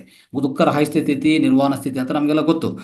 ಅಲ್ಲಿ ಅವ್ರಿಗೆ ಸಿಕ್ಕಿರೋದು ಸಂತೃಪ್ತಿ ಅಲ್ವಾ? ಆ ಧ್ಯಾನದಿಂದ, ಅಂತರ ಪ್ರಯಾಣದಿಂದ ಅವ್ರಿಗೆ ಬಂದಿರುವಂಥ ಅರಿವು, ಅವ್ರಿಗೆ ಹೊಂದಿರುವಂಥ ಆ ನಿರ್ವಾಣ ಸ್ಥಿತಿಯಲ್ಲಿ ಅವ್ರಿಗೆ ಸಂತೃಪ್ತಿ ಸಿಕ್ತು. ಅದೇ ನಿಜವಾದ ಸ್ಥಿತಿ ನಾವೆಲ್ಲರೂ ಹೊಂದಬೇಕಾಗತ್ತೆ. ಅಂದ್ರೆ ಇದೇ ಬುದ್ಧತ್ವ ಅಂದ್ರೆ. ಅರ್ಥ ಆಯ್ತಾ? ಬುದ್ಧತ್ವ ಅಂದ್ರೆ ಏನು? ದುಃಖರಾಹಿತ್ಯ ಸ್ಥಿತಿ ಅಂದ್ರೆ ನಿರ್ವಾಣ ಸ್ಥಿತಿ ಅಂತ ನಮ್ಗೆ ಅರ್ಥ ಆಗತ್ತೆ. ಅದೇ ರೀತಿಯಲ್ಲಿ ಸ್ನೇಹಿತರೆ, ಈ ಅಸಂತೃಪ್ತಿ ಅನ್ನೋದು ಯಾವಾಗ್ಲೂ ಇರ್ಲೇ ಇರ್ತದೆ. ಪ್ರತಿ ಆತ್ಮದ ಲಕ್ಷಣ ಇದು. ಆತ್ಮದ ಒಳಗಡೆ ಯಾವಾಗ್ಲೂ ಇರ್ತದೆ. ಅದ್ರ ಬಗ್ಗೆ ಏನು ಗೊಂದಲ ಇಲ್ಲ. ಅದು ಮುಂದಕ್ಕೆ ಸಾಗ್ತಾ ಇರ್ತದೆ. ಅದರಲ್ಲಿ ಅತ್ಯಂತ ಅನುಭವಗಳು ಪಡ್ಕೊಂತದೆ. ಯಾಕಂದ್ರೆ ಆತ್ಮದ ನಿಜವಾದ ಲಕ್ಷಣ, ಅದರಲ್ಲಿ ಅದ್ಭುತವಾದ ಲಕ್ಷಣ ಏನಂದ್ರೆ ಅಸಂತೃಪ್ತಿ ಅನ್ನೋದು ಏನು, ಅದು ಯಾವುದೇ ರೀತಿಯಲ್ಲಿ ಅದು ಕೆಟ್ಟದಲ್ಲ ಅಂತ ನೀವು ಅರ್ಥ ಮಾಡ್ಕೋಬೇಕು. ಆತ್ಮಕ್ಕೆ ಏನ್ ಬೇಕು? ಅನುಭವಗಳು ಬೇಕು. ಅನುಭವಗಳು ಪಡಕ್ಕೆ ಅಸಂತೃಪ್ತಿ ಯಾವಾಗ್ಲೂ ಇರ್ಲೇಬೇಕಾಗತ್ತೆ. ಅದನ್ನ ಅರ್ಥ ಮಾಡ್ಕೋಬೇಕು ನಾವು ಸ್ನೇಹಿತರೆ. ಇನ್ನೊಂದೇಂದ್ರೆ, ಸಂತೃಪ್ತಿ ಒಂದಕ್ಕೆ ಈಗಾಗಲೇ ಹೇಳಿದ್ವಿ. ಸಂತೃಪ್ತಿ ಒಂದಕ್ಕೆ ಏನ್ ಮಾಡ್ಬೇಕು? ಯಾವಾಗ ಪೂರ್ತಿ ಸಂತೃಪ್ತಿ ಬರೋದು, ಧ್ಯಾನದಿಂದ ನಿಮ್ಗೆ ಪೂರ್ತಿ ಸಂತೃಪ್ತಿ ಅನ್ನೋದು ಸಿಗ್ತದೆ. ಅದನ್ನ ಅರ್ಥ ಮಾಡ್ಕೋಬೇಕು. ನಿಜವಾದ ಸಂತೃಪ್ತಿ ಆಧ್ಯಾತ್ಮಿಕ ಸಂತೃಪ್ತಿ ಅಂತ ಹೇಳ್ತೀವಿ ಅಲ್ವಾ? ಅದು ನಿಜವಾದ ಸಂತೃಪ್ತಿ. ಅಂದ್ರೆ ಯಾವಾಗ ಆಧ್ಯಾತ್ಮಿಕ ಶಾಸ್ತ್ರವನ್ನು ಅರ್ಥ ಮಾಡ್ಕೊಂತೀವೋ, ಧ್ಯಾನ ಹೆಚ್ಚಾಗಿ ಮಾಡ್ತಾ ಇರ್ತೀವೋ, ಸ್ವಾಧ್ಯಾಯ ಸಜನ ಸಾಂಗತ್ಯ ಮಾಡ್ತಾ ಇರ್ತೀವೋ, ಅವಾಗ ನಮ್ಮಲ್ಲಿ ನಿಧಾನವಾಗಿ ಈ ಅರಿವು ಬರುತ್ತೆ. ಆಧ್ಯಾತ್ಮಿಕ ಚೈತನ್ಯ ಅರಿವು ಬರುತ್ತೆ. ಅವಾಗ ನಮ್ಗೆ ಸಿಗೋದು ನಿಜವಾದ ಸಂತೃಪ್ತಿ. ಅದ್ರೆ ನಾವು ಆಧ್ಯಾತ್ಮಿಕ ಸಂತೃಪ್ತಿ ಅಂತ ಕರಿತೀವಿ. ಈ ಆಧ್ಯಾತ್ಮಿಕವಾಗಿ ಈ ಆಧ್ಯಾತ್ಮಿಕ ಅರಿವು ಹೆಚ್ಚಾಗಿ ಇಟ್ಕೊಳ್ಳೋದಂದ್ರೆ ಅರ್ಥ ಏನು? ಮಾನವತ್ವ ನಮ್ಮಲ್ಲಿ ತೊಡಗಿಸ್ಕೊಂಡಿದೆ ಅಂತ ಅರ್ಥ. ಮಾನವತ್ವ ಹೆಚ್ಚಾಗಿದ್ರೆ ಅದರ ಅರ್ಥನೇ ಆಧ್ಯಾತ್ಮಿಕತೆ. ನಾವು ಈಗಾಗಲೇ ತೊಡಗಿಸ್ಕೊಂಡಿದ್ವಿ ಅಂತ. ಆಧ್ಯಾತ್ಮಿಕವಾಗಿ ಜೀವನ ಮಾಡೋದಂದ್ರೆ ಅರ್ಥ ಏನು ಅಂದ್ರೆ, ನಮ್ಮಲ್ಲಿರುವಂಥ ದೈವತ್ವವನ್ನು ನಾವು ತಿರುಗಿ ಹೊಂದೋದು ಅಂತ ಅರ್ಥ. ಈಗಾಗಲೇ ನಾವು ದೇವರು, ನಾವು ಆ ಆತ್ಮ ಪದಾರ್ಥಗಳಂತ ಗೊತ್ತು, ಆದರೆ ಅದು ನಾವು ಮರ್ತಿದೀವಿ. ಈ ಭೂಮಿ ಮೇಲೆ ಬಂದಿದ ಮೇಲೆ ಅದೆಲ್ಲ ಮರುಪು. ಸೊ ಮತ್ತೆ ತಿರ್ಗಾ ಅದು ಹೊಂದೋದೇ ಈ ಆಧ್ಯಾತ್ಮಿಕತ ಮುಖ್ಯವಾದ ಗುರಿ ಅಂತ ಅರ್ಥ ಮಾಡ್ಕೋಬೇಕು ಸ್ನೇಹಿತರೆ. ಸೊ ಆ ರೀತಿಯಲ್ಲಿ ಅರ್ಥ ಮಾಡ್ಕೊಂಡ್ರೆ ಸೊ ಈ ಆಧ್ಯಾತ್ಮಿಕದಿಂದ ಮತ್ತೆ ನಾವು ನಮ್ಮ ನಿಜವಾದ ದೈವತ್ವ ಸ್ಥಿತಿಯನ್ನು ನಾವು ಹೊಂದಕ್ಕೆ ಅವಕಾಶ ಇದೆ ಅಂತ ಅರ್ಥ ಮಾಡ್ಕೋಬೇಕು ನಾವು. ಸೊ ಸ್ನೇಹಿತರೆ, ಈ ಆತ್ಮದ ಪರಿಣಾಮದಲ್ಲಿ ಅಂದರೆ ಆತ್ಮದ ವಯಸ್ಸು ಎಷ್ಟು, ಯಾವ ರೀತಿಯಲ್ಲಿ ಅಂತಂದರೆ ಈಗಾಗಲೇ ನಾನು ಹೇಳ್ತಾ ಇದ್ದೀನಿ. ಸೊ ಶೈಶವ ಆತ್ಮದಿಂದ ಮತ್ತೆ ಅನಂತ ಆತ್ಮವರೆಗೂ ಅದರಲ್ಲಿ ಮಧ್ಯದಲ್ಲಿರುವಂಥ ಈ ಹಂತಗಳು ನೋಡಿದರೆ ಶೈಶವ ಆತ್ಮ, ಬಾಲಾತ್ಮ, ಯವನಾತ್ಮ ಮತ್ತೆ ಪ್ರೌಢಾತ್ಮ. ಸೊ ಅದು ಪರಿಪಕ್ವತ ಆತ್ಮ ಅಂತ ಹೇಳ್ತೀವಿ ನಾವು. ಆಮೇಲೆ ವೃದ್ಧಾತ್ಮ ಆಗಿರ್ತದೆ, ಆಮೇಲೆ ವಿಮುಖಾತ್ಮ ಆಗುತ್ತೆ, ಕೊನೆಯದಾಗಿ ಅನಂತ ಆತ್ಮ ಆಗುತ್ತೆ. ನೋಡಿ ಇಲ್ಲಿ ಏನಾಗುತ್ತೆ ಅಂದರೆ ಒಂದೊಂದು ಆತ್ಮಸ್ಥಿತಿಯಲ್ಲಿ ಒಂದೊಂದು ಚಕ್ರ ಅನ್ನೋದು ಪ್ರಧಾನವಾಗಿ ಸೊ ಅಲ್ಲಿ ಪ್ರಚೋದನ ಆಗಿರ್ತದೆ. ಅದನ್ನು ಅರ್ಥ ಮಾಡ್ಕೋಬೇಕು ನಾವು. ಶೈಶವ ಆತ್ಮದಲ್ಲಿ ಪ್ರತಿಯೊಬ್ಬರು ಮೂಲಾಧಾರ ಸ್ಥಿತಿಯಲ್ಲೇ ಜೀವನ ಕೊನಸಾಗಿಸ್ತಾರೆ. ಆಮೇಲೆ ಬಾಲ್ಯಾತ್ಮಕ್ಕೆ ಹೋದರೆ ಸ್ವಾಧಿಷ್ಠಾನ ಚಕ್ರ ಅತ್ಯಂತ ಪ್ರಚೋದನವಾಗಿ ಕೆಲಸ ಮಾಡ್ತಾ ಇರ್ತದೆ. ಅದನ್ನು ಈಗಾಗಲೇ ತಿಳ್ಕೊಂಡಿದ್ವಿ. ಮತ್ತು ಯೌವನ ಆತ್ಮ ಇದ್ರೆ ಮಣಿಪೂರಕ ಚಕ್ರ ಅತ್ಯಂತ ಪ್ರಚೋದನವಾಗಿ ಕ್ರಿಯಾಶೀಲಕವಾಗಿ ಕೆಲಸ ಮಾಡುತ್ತೆ. ಆಮೇಲೆ ಅಂದರೆ ಯೌವನಾಥ ಆದಮೇಲೆ ಪ್ರೌಢಾತ್ಮ, ಪರಿಪಕ್ವತ ಆತ್ಮ ಅಂದರೆ ಇದೊಂಥರ ಅನಾಹತ ಚಕ್ರ. ಹೃದಯ ಚಕ್ರ ಅಲ್ಲಿ ಪ್ರಚೋದನವಾಗಿ ಸಕ್ರಿಯಗೊಳಿಸ್ಕೊಂತದೆ, ಕ್ರಿಯಾಶೀಲವಾಗಿ ಕೆಲಸ ಮಾಡುತ್ತೆ. ಮತ್ತು ವೃದ್ಧಾತ್ಮ ಸ್ಥಿತಿಯಲ್ಲಿ ಏನಾಗುತ್ತೆ, ವಿಶುದ್ಧ ಚಕ್ರ ಅಂದರೆ ಅಲ್ಲಿಗೆ ನಾವು ಶುದ್ಧವಾಗಿರ್ತೀವಿ, ವಿಶೇಷ ಶುದ್ಧಿ ಹೊಂದ್ತೀವಿ. ಯಾವಾಗ ಈ ಸ್ಥಿತಿಗೆ ವೃದ್ಧಾತ್ಮ ಸ್ಥಿತಿಗೆ ಬರುವಾಗ ಆ ಹಂತದಲ್ಲಿ ವಿಶೇಷ ಶುದ್ಧಿ ನಮ್ಮಲ್ಲಿ ಆಗಿರ್ತದೆ. ಅಂದರೆ ಪೂರ್ತಿ ಕರ್ಮಗಳೆಲ್ಲ ಶೂನ್ಯವಾಗಿರ್ತದೆ ಸ್ನೇಹಿತರೆ. ಯಾವುದೇ ಕರ್ಮಗಳಿರಲ್ಲ, ನಾವು ಶುದ್ಧವಾಗಿ ವಿಶೇಷ ಶುದ್ಧಿ ಹೊಂದಿರ್ತೀವಿ. ಅದನ್ನೇ ವಿಶುದ್ಧಿ ಚಕ್ರ ಅಂತ ಹೇಳೋದು. ಸೊ ಆ ವಿಶುದ್ಧ ಸ್ಥಿತಿ ಬರೋದು ವೃದ್ಧಾತ್ಮದಲ್ಲಿ. ಮತ್ತು ವಿಮುಖಾತ್ಮ ಆ ಹಂತದಲ್ಲಿ ಏನಾಗುತ್ತೆ, ಆಜ್ಞಾ ಚಕ್ರ ಅಂದರೆ ನಮ್ಮಲ್ಲಿ ಧ್ಯಾನ ತೊಡಗಿಸ್ಕೊಂತೀವಿ. ನಮ್ಮಲ್ಲಿರುವಂಥ ಮೂರನೇ ಚಕ್ರವನ್ನು, ಮೂರನೇ ಕಣ್ಣನ್ನು ಉತ್ಪನ್ನ ಮಾಡ್ಕೊತೀವಿ. ಮತ್ತು ನಮ್ಮಲ್ಲಿರುವಂಥ ನಮ್ಮ ಸೂಕ್ಷ್ಮ ಶರೀರ ಯಾತ್ರೆಗಳು, ಸೂಕ್ಷ್ಮ ಶರೀರ ಅನುಭವಗಳು ಪಡೋದು, ಇದೆಲ್ಲ ವಿಮುಖಾತ್ಮ ಸ್ಥಿತಿಯಲ್ಲಿ ಆಗ್ತಾ ಇರ್ತದೆ. ಆ ರೀತಿಯಲ್ಲಿ ಆಗುವಾಗ ನಮ್ಮ ನಿಜವಾದ ಸ್ಥಿತಿ, ನಮ್ಮ ನಿಜವಾದ ಸ್ವರೂಪ, ನಾನೇ ಆ ಆತ್ಮ ಪದಾರ್ಥ ಅಂತ ಅರಿವು ನಮಗೆ ಅರ್ಥ ಆಗೋದು ಈ ಸ್ಥಿತಿಯಲ್ಲಿ. ಇದನ್ನೇ ನಾವು ವಿಮುಖಾತ್ಮ ಸ್ಥಿತಿ ಅಂತ ಕರೆಯೋದು ಸ್ನೇಹಿತರೆ. ಅಲ್ಲಿ ಆಜ್ಞಾ ಚಕ್ರ ಅಂದರೆ ನಿಮ್ಮ ಮೂರನೇ ಕಣ್ಣು, ಅದೇ ಅದು ಆಜ್ಞಾ ಚಕ್ರ ಅಂತ ಕರಿತೀವಿ. ಅದು ಪೂರ್ತಿ ಕ್ರಿಯಾಶೀಲಕವಾಗಿ ಕೆಲಸ ಮಾಡ್ತಾ ಇರ್ತದೆ. ಅವಾಗ ನಮ್ಮ ಅನುಭವಗಳು ನಮ್ಮ ಅಂತರಾಳದಲ್ಲಿ ಆಗುವಂಥ ಎಲ್ಲ ಅನುಭವಗಳು ನಾವು ಅನುಭವಕ್ಕೆ ತಗೊಂಡು ಬರ್ತಾ ಇರ್ತೀವಿ. ಎಲ್ಲ ಅನುಭವಗಳು ಪಡಿತಾ ಇರ್ತೀವಿ ನಾವು. ಸೊ ಕೊನೆಯದಾಗಿ ಏನಾಗುತ್ತೆ ಅಂದರೆ ನಾನೇ ಎಲ್ಲ ಕಡೆ ಇದ್ದೀನಿ. ಇನ್ನೂ ಹೆಚ್ಚೆಚ್ಚು ಈ ಆಧ್ಯಾತ್ಮಿಕದಲ್ಲಿ ನಾವು ತೊಡಗಿಸ್ಕೊಳ್ಳುವಾಗ ನಮ್ಮ ಈ ಆಧ್ಯಾತ್ಮಿಕ ಪ್ರಯಾಣದಲ್ಲಿ ಏನಾಗುತ್ತೆ, ಈ ವಿಮುಖಾತ್ಮ ಸ್ಥಿತಿಯಿಂದ ನೆಕ್ಸ್ಟ್ ಸ್ಥಿತಿ ಬರೋದೇ ಇನ್ನೊಂದು ಮುಂದಿನ ಸ್ಥಿತಿ ಅಂದರೆ ಅದೇ ಅನಂತಾತ್ಮ ಸ್ಥಿತಿ ಸ್ನೇಹಿತರೆ. ಅನಂತಾತ್ಮ ಸ್ಥಿತಿ ಅಂದರೆ ಏನು, ಇದೇ ಆತ್ಮ ನನ್ನಲ್ಲಿದೆ, ಎಲ್ಲ ಕಡೆ ಇದೆ, ಅಂದರೆ ಎಲ್ಲ ಕಡೆ ವ್ಯಾಪ್ತಿಸಿದೆ. ಅಂದರೆ ಇದು ಅನಂತವಾಗಿ ಪ್ರತಿಯೊಂದು ಕಡೆ ಎವ್ರಿವೇರ್ ಅದೇ ಹೇಳ್ತೀವಲ್ಲ, ಓಮ್ನಿಸೈಂಟ್ ಅಂತ ಹೇಳ್ತೀವಲ್ಲ, ಆತ್ಮ ಓಮ್ನಿಸೈಂಟ್ ಅಂದರೆ ಏನು, ಎಲ್ಲ ಕಡೆ ವ್ಯಾಪ್ತಿಸಿದೆ. ಈ ಸೃಷ್ಟಿಯಲ್ಲಿ ಅನಂತವಾಗಿ ವ್ಯಾಪ್ತಿಸಿದೆ ಅಂತ ಯಾವಾಗ ಅರ್ಥ ಆಗುತ್ತೋ, ನಿಮಗೆ ಅರ್ಥ ಆಗಿದ್ರೆ, ಅರಿವಿದ್ರೆ, ಆವಾಗ ಅದನ್ನು ಅನಂತ ಆತ್ಮಸ್ಥಿತಿ ಅದು ಆ ಅನಂತ ಆತ್ಮಸ್ಥಿತಿ ಅಂತ ಕರಿತೀವಿ. ಅದೇ ಕೊನೆಯ ಸ್ಥಿತಿ ಆಗತ್ತೆ. ಇದನ್ನ ಅರ್ಥ ಮಾಡ್ಕೋಬೇಕು ಸ್ನೇಹಿತರೆ. ಸೊ ಈ ಆತ್ಮ ಏನಾಗತ್ತೆ, ಈ ಶೈಶವ ಆತ್ಮದಿಂದ ಅನಂತ ಆತ್ಮಸ್ಥಿತಿ ಬರೋವರೆಗೂ ಅದಕ್ಕೇನಾಗತ್ತೆ, ಸೊ ಅದರ ಜೀವನ ಸಾಗ್ತಾ ಇರ್ತದೆ. ಅದು ಯಾವುದೇ ತೃಪ್ತಿ ಹೊಂದಲ್ಲ. ಅದನ್ನ ಅರ್ಥ ಮಾಡ್ಕೋಬೇಕು ನಾವು. ಶೈಶವ ಆತ್ಮದಿಂದ ಇಂಥ ಈ 7 ಸ್ಥಿತಿಗಳು ಇರುವಂಥ 7 ಹಂತಗಳಿದೆಯಲ್ಲ, 7 ಹಂತಗಳಿದೆ. ಈ 7 ಹಂತಗಳಲ್ಲಿ ಮೊದಲನೇ ಸ್ಥಿತಿ ನಾವು ಜಸ್ಟ್ ಅಂದರೆ ಈ ಪರಿಪೂರ್ಣ ಆತ್ಮದಿಂದ ನಾವು ಬಿಡುಗಡೆ ಆಗುವಾಗ ನಮ್ಮ ಸ್ಥಿತಿ, ಆತ್ಮದ ಹಂತ ಏನಂತಂದರೆ ಶೈಶವ ಆತ್ಮ. ಅಂದರೆ ನಾವು ಈಗಾಗಲೇ ಚರ್ಚೆ ಮಾಡ್ಕೊಂಡಿದ್ದ ಬಗ್ಗೆ. ಅಂದರೆ ಈ ಶೈಶವ ಆತ್ಮವಾಗಿ ನಾವು ಆ ಪೂರ್ಣ ಆತ್ಮದಿಂದ ಬಿಡುಗಡೆ ಆಗುವಾಗ ಅಲ್ಲಿರುವಂಥ ಶೈಶವ ಆತ್ಮದಿಂದ ಮತ್ತೆ ನಾವು ಅನಂತ ಆತ್ಮ ಆಗುವಂಥವರೆಗೂ ಅಲ್ಲಿವರೆಗೂ ನಮ್ಮ ಜೀವನ ಸಾಗ್ತಾ ಇರ್ತದೆ, ಈ ಆತ್ಮ ಪ್ರಯಾಣ ಸಾಗ್ತಾ ಇರ್ತದೆ. ಆವಾಗ ಈ ಮಧ್ಯದಲ್ಲಿ ಎಷ್ಟೋ ಶರೀರಗಳು ತಗೊತದೆ ಅಲ್ವಾ. ಈ ಆತ್ಮ ಏನು ಮಾಡುತ್ತೆ, ವಿಧ ಶರೀರಗಳು ತಗೊತದೆ. ಈ ಭೂಲೋಕಕ್ಕೂ ಬರ್ತಾ ಹೋಗ್ತಾ ಇರ್ತದೆ. ಈ ಭೂಲೋಕ ಅಂದರೆ ಈ ಭೂಮಿ ಒಂದೇ ಅಲ್ಲ, ಈ ರೀತಿಯಲ್ಲಿ ಎಲ್ಲೆಲ್ಲಿ ನಮ್ಮ ಭೌತಿಕ ಪ್ರಪಂಚ ಇದೆಯೋ, ವಿಧ ವಿಧ ಗ್ರಹಗಳ ಮೇಲೆ, ವಿಧ ವಿಧ ನಕ್ಷತ್ರಗಳ ಮೇಲೆ, ಎಲ್ಲೆಲ್ಲಿ ಗ್ರಹಗಳಿದೆಯೋ, ಎಲ್ಲೆಲ್ಲಿ ಈ ಭೂಮಿ ಅಂತ, ಈ ನಾವಿರುವಂಥ ಈ ಭೂಮಿ ಇದೇ ರೀತಿಯಲ್ಲಿ ವಿಧ ವಿಧ ಗ್ರಹಗಳಲ್ಲಿ ಅಲ್ಲಿ ವಾಸ ಮಾಡೋಕ್ಕೆ ಹೋಗ್ತಾ ಇರ್ತದೆ. ಅಂದರೆ ವಿಧ ವಿಧ ಶರೀರಗಳು ತಗೊಂತದೆ ಅಲ್ವಾ. ಆ ರೀತಿಯಲ್ಲಿ ಶೈಶವಾತ್ಮದಿಂದ ಅನಂತಾತ್ಮ ಈ ಮಧ್ಯದಲ್ಲಿ ತಗೊಂತ ಅನೇಕ ದೇಹಗಳು, ಅನೇಕ ಶರೀರಗಳು ತಗೊಂಡು ಅನೇಕ ಅನುಭವಗಳು ಪಡಿತಾ ಒಂದೊಂದು ಹಂತದಿಂದ ಇನ್ನೊಂದು ಹಂತಕ್ಕೆ ತಾನು ವೃದ್ಧಿ ಮಾಡ್ಕೊತ, ಅಭಿವೃದ್ಧಿ ಮಾಡ್ಕೊತ, ಕೊನೆಯದಾಗಿ ಅನಂತಾತ್ಮ ಆಗುವಂಥ ಸ್ಥಿತಿಗೆ ಬಂದರೆ, ಅನಂತಾತ್ಮ ಸ್ಥಿತಿಗೆ ಬಂದರೆ ಅವಾಗ ಅದಕ್ಕೆ ತೃಪ್ತಿ ಸಿಗತ್ತೆ. ಯಾವಾಗ ತೃಪ್ತಿ ಸಿಗತ್ತೋ, ಸಂತೃಪ್ತಿ ಸಿಗತ್ತೋ, ಅವಾಗ ಅದನ್ನು ನಾವೇನಂತ ಕರಿತೀವಿ? ಪೂರ್ಣಾತ್ಮ ಅಂತ ಕರಿತೀವಿ. ಅನಂತಾತ್ಮ ಏನಂತ ಕರಿತೀವಿ ನಾವು? ಪೂರ್ಣಾತ್ಮ. ಯಾವಾಗ ಪೂರ್ಣಾತ್ಮ ಆಗುತ್ತೋ ಸ್ನೇಹಿತರೆ, ಅವಾಗ ನೇರವಾಗಿ ನಮ್ಮ ಸ್ವಂತ ಮನೆ ಯಾವುದು? ಕಾರಣ ಶರೀರ ಅಲ್ವಾ. ಕಾರಣ ಲೋಕ ನಮ್ಮ ಸ್ವಂತ ಮನೆ. ಕಾರಣ ಲೋಕದಿಂದ ಮಹಾಕಾರಣ ಲೋಕಗಳಿಗೆ ಅದನ್ನ ಪ್ರಯಾಣವನ್ನು ಸಾಗಿಸ್ತದೆ. ಅಂದರೆ ಯಾವುದೇ ರೀತಿಯಲ್ಲಿ ಭೂಮಿಗೆ ಬರಲ್ಲ, ಮತ್ತೆ ತಿರ್ಗಾ ಜನ್ಮಗಳು ಹೊಂದಲ್ಲ, ಜನ್ಮರಾಹಿತ್ಯವನ್ನು ಸಾಧಿಸ್ಕೊಂತದೆ. ಅದನ್ನ ಅರ್ಥ ಮಾಡ್ಕೋಬೇಕು ನಾವು. ಅಂದರೆ ನಾವು ಪ್ರತಿಯೊಬ್ಬರು ಕಾರಣ ಲೋಕದಿಂದ ಉತ್ಪನ್ನ ಆಗಿ, ಕಾರಣ ಲೋಕದಿಂದ ಜನ್ಮ ಪ್ರಣಾಳಿಕೆ ಮಾಡಿಕೊಂಡು ಭೂಲೋಕಕ್ಕೆ ಬರ್ತಾ ಇರ್ತೀವಿ.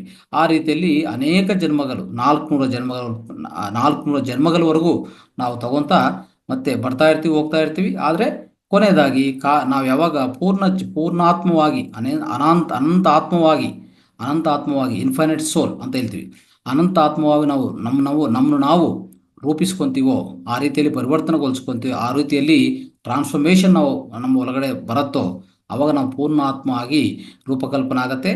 ಪೂರ್ಣಾತ್ಮ ಆಗಿದ ಮೇಲೆ ನಾವು ಕಾರಣ ಲೋಕದಿಂದ ಭೂಲೋಕಕ್ಕೆ ಬರಲ್ಲ, ಕಾರಣ ಲೋಕದಿಂದ ಮತ್ತೆ ಮಹಾಕಾರಣ ಲೋಕಕ್ಕೆ ನಮ್ಮ ಪ್ರಯಾಣ ಸಾಗ್ತದೆ. ಅದನ್ನು ಅರ್ಥ ಮಾಡ್ಕೋಬೇಕು ನಾವು ಸ್ನೇಹಿತರೆ. ಈ ರೀತಿಯಲ್ಲಿ ಈ ಆತ್ಮದ ಪ್ರಯಾಣ ಯಾವಾಗಲೂ ನಿರಂತರವಾಗಿ ಸಾಗ್ತಾ ಇರ್ತದೆ, ನಾವು ಅರ್ಥ ಮಾಡ್ಕೋಬೇಕು.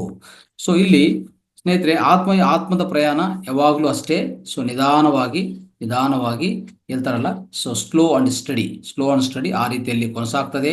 ಈ ಆತ್ಮ ಪ್ರಯಾಣ ಯಾವಾಗಲೂ ಸ್ಥಿರವಾಗಿರುತ್ತೆ, ಅದರಲ್ಲಿ ಏನು ಗೊಂದಲ ಇಲ್ಲ. ಆದರೆ ಗೊಂದಲ ಇರೋದು ನಮ್ಮ ಮನಸ್ಸಿಗೆ, ನಮ್ಮ ದೇಹಕ್ಕೆ.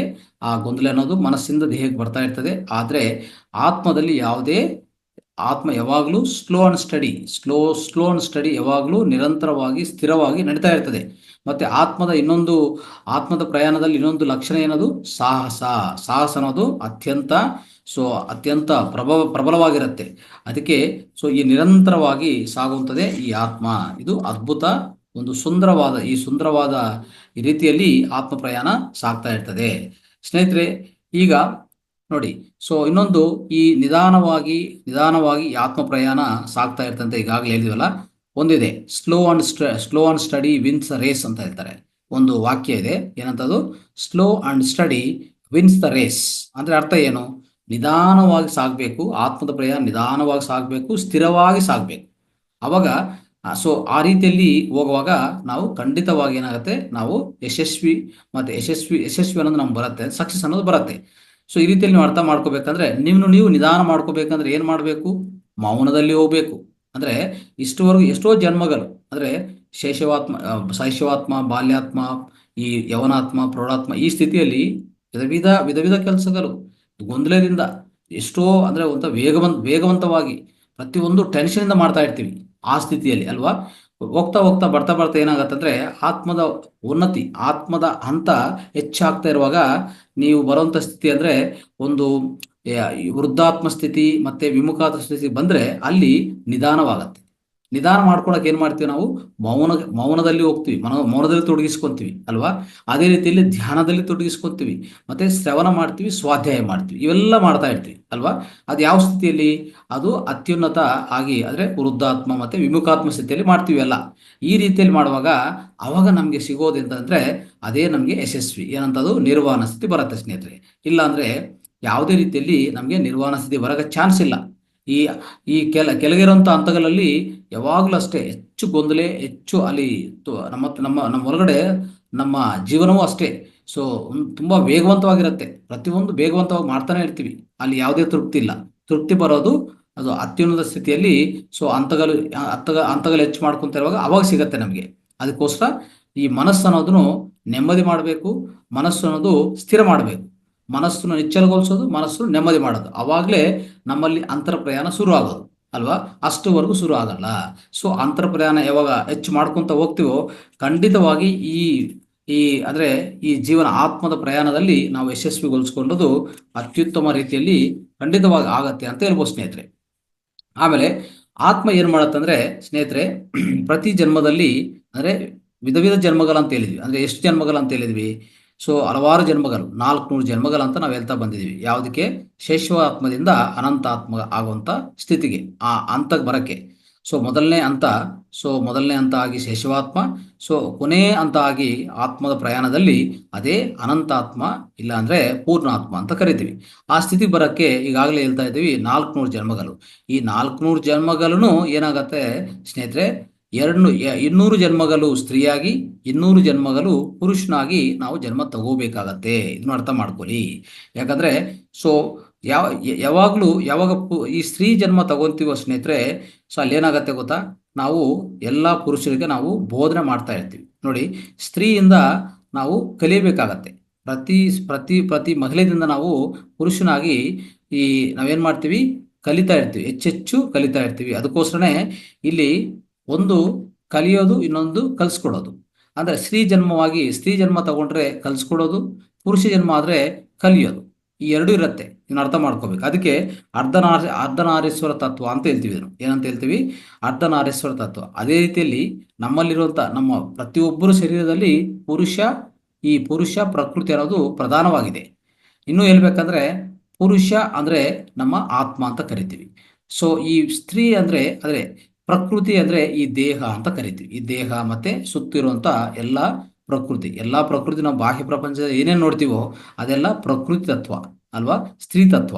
ಅದೇ ನಮ್ಮಲ್ಲಿರುವಂತ ಆ ಸೋಲ್ ಅಂತಂದ್ರೆ ಆತ್ಮ ಇದೆಯಲ್ಲ, ಅದು ಪುರುಷ ತತ್ವ ಅಂತ ಕರಿತೀವಿ. ಯಾವುದೇ ಇರಲಿ, ಇಲ್ಲಿ ಅರ್ಥ ಮಾಡ್ಕೋಬೇಕಾದಂತ ಸ್ಥಿತಿ ಏನಂದ್ರೆ 400 ಜನ್ಮಗಳಲ್ಲಿ ನಾವು 200 ಜನ್ಮಗಳು ಸ್ತ್ರೀಯಾಗಿ, 200 ಜನ್ಮಗಳು ಪುರುಷನಾಗಿ ನಾವು ತಗೋಬೇಕಾಗಿರುವಂಥದ್ದು. ಯಾವುದು? ಜನ್ಮಗಳು ತಗೋಬೇಕಾಗಿರುವಂಥದ್ದು. ಯಾಕಂದ್ರೆ ಈ ಪುರುಷನಾಗಿ ನಾವು ಕಲಿಯೋದಿರುತ್ತೆ, ಸ್ತ್ರೀಯಾಗಿ ಕಲ್ಸ್ಕೊಡೋದಿರುತ್ತೆ. ಅದಕ್ಕೋಸ್ಕರ ಎರಡೂ ಬೇಕಾಗಿರುವಂಥದ್ದು. ಸೊ ಸ್ತ್ರೀ ಲಕ್ಷಣಗಳು ನಮ್ಗೆ ಗೊತ್ತು, ಪುರುಷ ಲಕ್ಷಣಗಳು ಗೊತ್ತು. ಈ ಎರಡೂ ನಾವು ಕಲಿಯಬೇಕು, ಎರಡು ನಾವು ಪಡಿಬೇಕಂದ್ರೆ ಈ ಜನ್ಮಗಳು ಸಮಾನವಾಗಿ ತಗೋಬೇಕಾಗಿರುವಂಥ ಪರಿಸ್ಥಿತಿ ಸ್ನೇಹಿತರೆ. ಆ ರೀತಿಯಲ್ಲಿ ನಾವು ಅರ್ಥ ಮಾಡ್ಕೋಬೇಕಾಗಿರೋದು.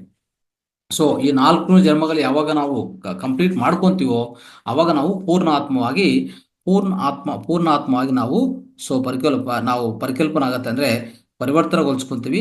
ಅಲ್ಲಿಗೆ ನಾವು ಅಭಿವೃದ್ಧಿ ಹೊಂದುತ್ತೀವಿ. ಅವಾಗ ಪೂರ್ಣಾತ್ಮವಾಗಿ ನಾವು ವಿರಾಜಿಲ್ಲೋದು ಆಗತ್ತೆ. ಆದ್ರೆ ಸ್ನೇಹಿತರೆ, ಇಲ್ಲಿ ಒಂದು ನಾಟಕ, ಈ ನಾಟಕ ಬಗ್ಗೆ ಅರ್ಥ ಮಾಡ್ಕೋಬೇಕು ನಾವು. ಆತ್ಮದ ಪ್ರತಿ ಜನ್ಮ ನಾಟಕ ಅಲ್ವಾ.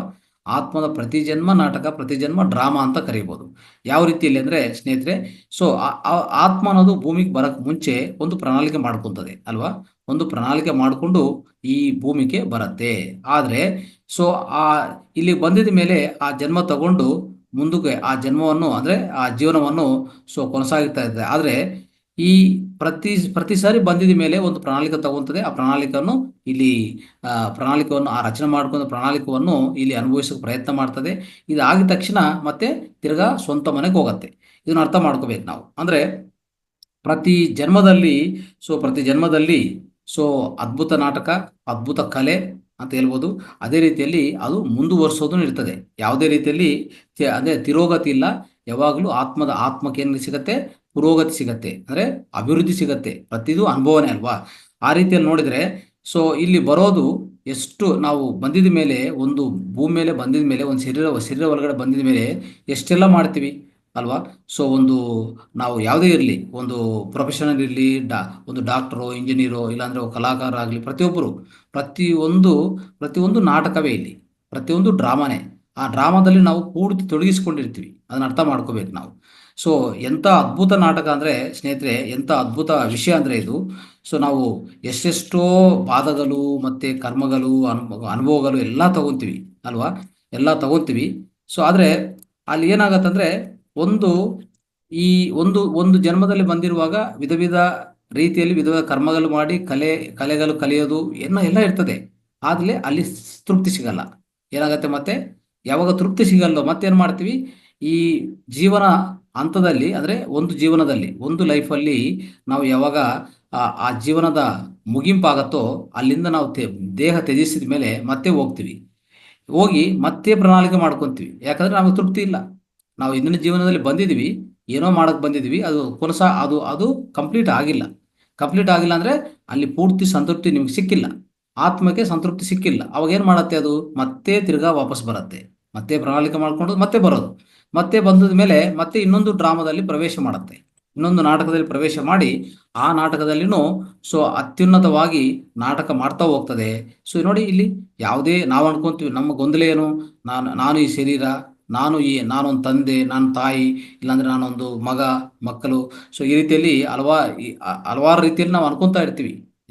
ನಾವು ದೇಹದಲ್ಲಿ ಇದ್ದೀವಿ, ಆತ್ಮ ಆತ್ಮ ಆತ್ಮ ದೇಹದಲ್ಲಿ ಇದೆ, ಅದಕ್ಕೋಸ್ಕರ ಈ ರೀತಿಯಲ್ಲಿ ಅನ್ಕೊಂತಾ ಇರ್ತೀವಿ. ಆದರೆ ಪ್ರತಿಯೊಂದು ನಾಟಕನೇ ಇಲ್ಲಿ ಅಲ್ವಾ.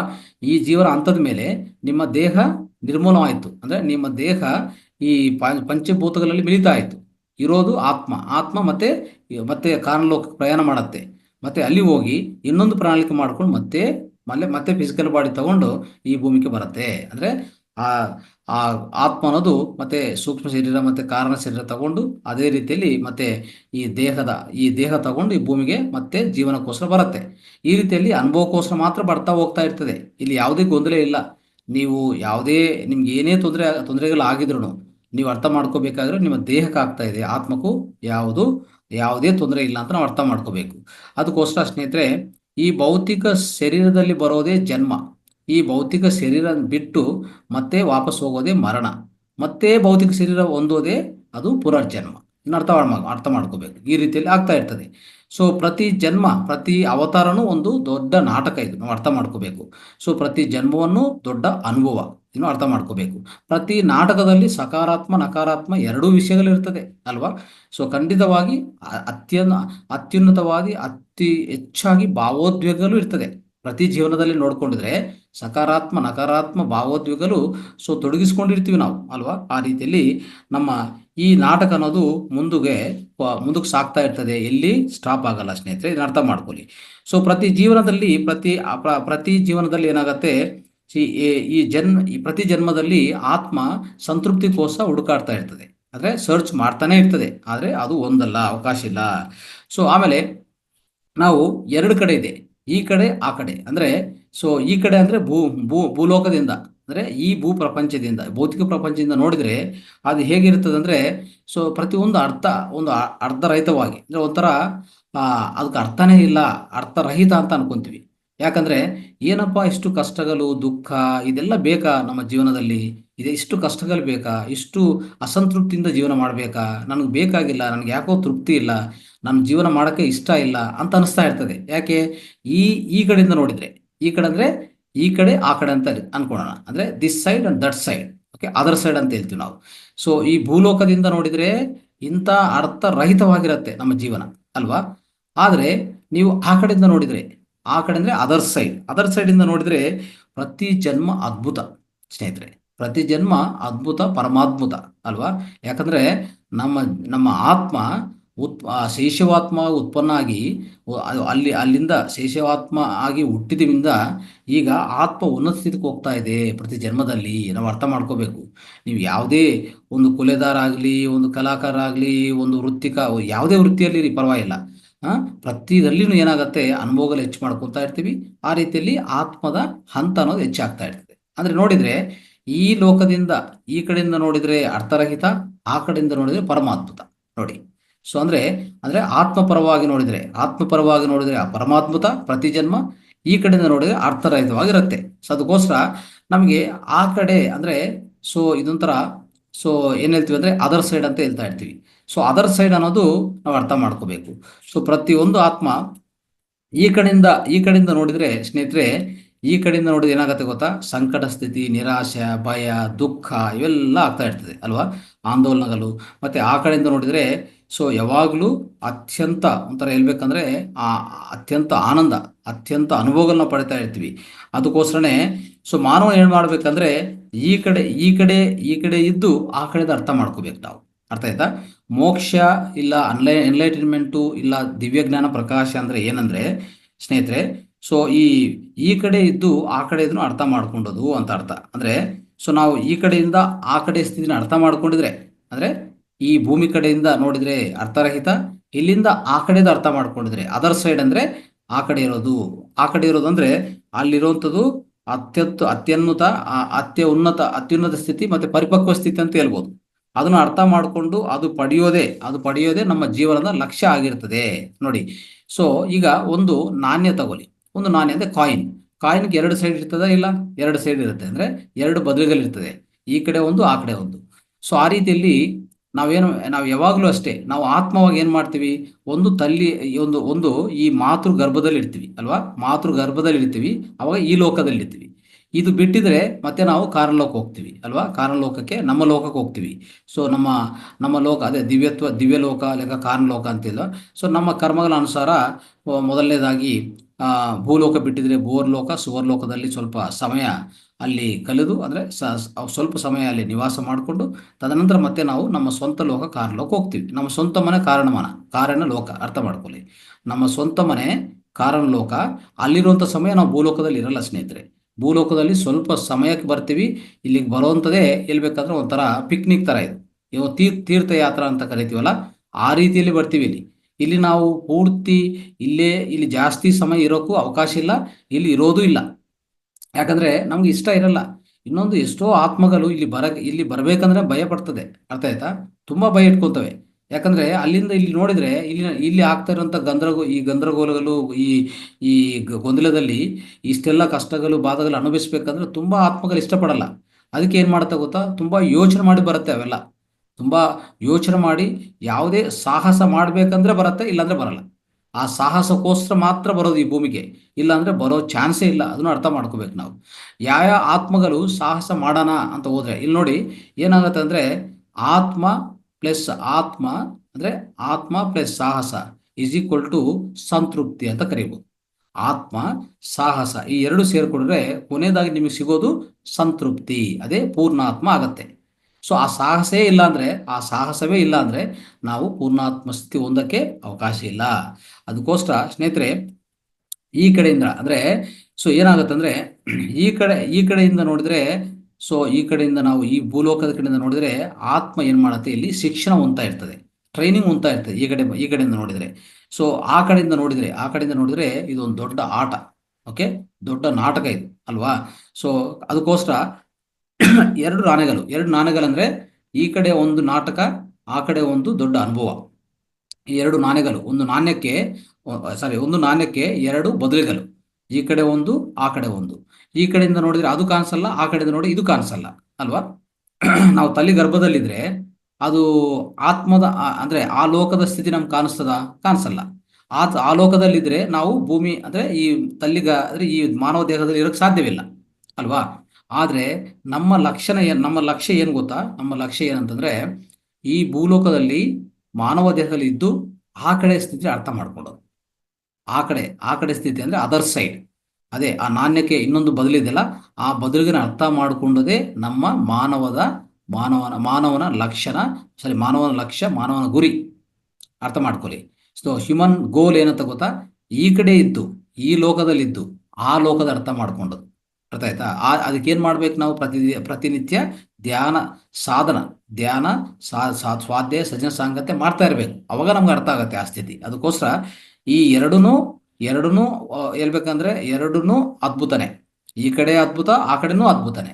ಆದ್ರೆ ಈ ಕಡೆ ಇದ್ದು ಆ ಕಡೆ ಅರ್ಥ ಮಾಡ್ಕೊಂಡೋದು ಅತ್ಯುನ್ನತ ವಿಷಯ. ಈ ಕಡೆ ಇದ್ದು ಆ ಕಡೆದು ಯಾವಾಗ ಅರ್ಥ ಮಾಡ್ಕೊಂತೀವೋ ನಮ್ಮ ಆಟದಲ್ಲಿ ನಾವು ಜಯ, ಅಂದ್ರೆ ನಾವು ಸಕ್ಸಸ್ ಆಗಿದೀವಿ ಅಂತ ಅರ್ಥ. ನೋಡ್ಕೊಳ್ಳಿ, ಈ ಭೂಮಿಗೆ ಪ್ರಯಾಣಕ್ಕೆ ಬರ್ತೀವಲ್ಲ, ಈ ಭೂ ಪ್ರಯಾಣಕ್ಕೆ ಒಂದು ಪ್ರಣಾಳಿಕೆಗೋಸ್ಕರ ಬರ್ತೀವಲ್ಲ, ಆ ಪ್ರಣಾಳಿಕೆಯನ್ನು ನಾವು ಯಶಸ್ವಿಗೊಳಿಸ್ಕೊಂಡಿದ್ವಿ.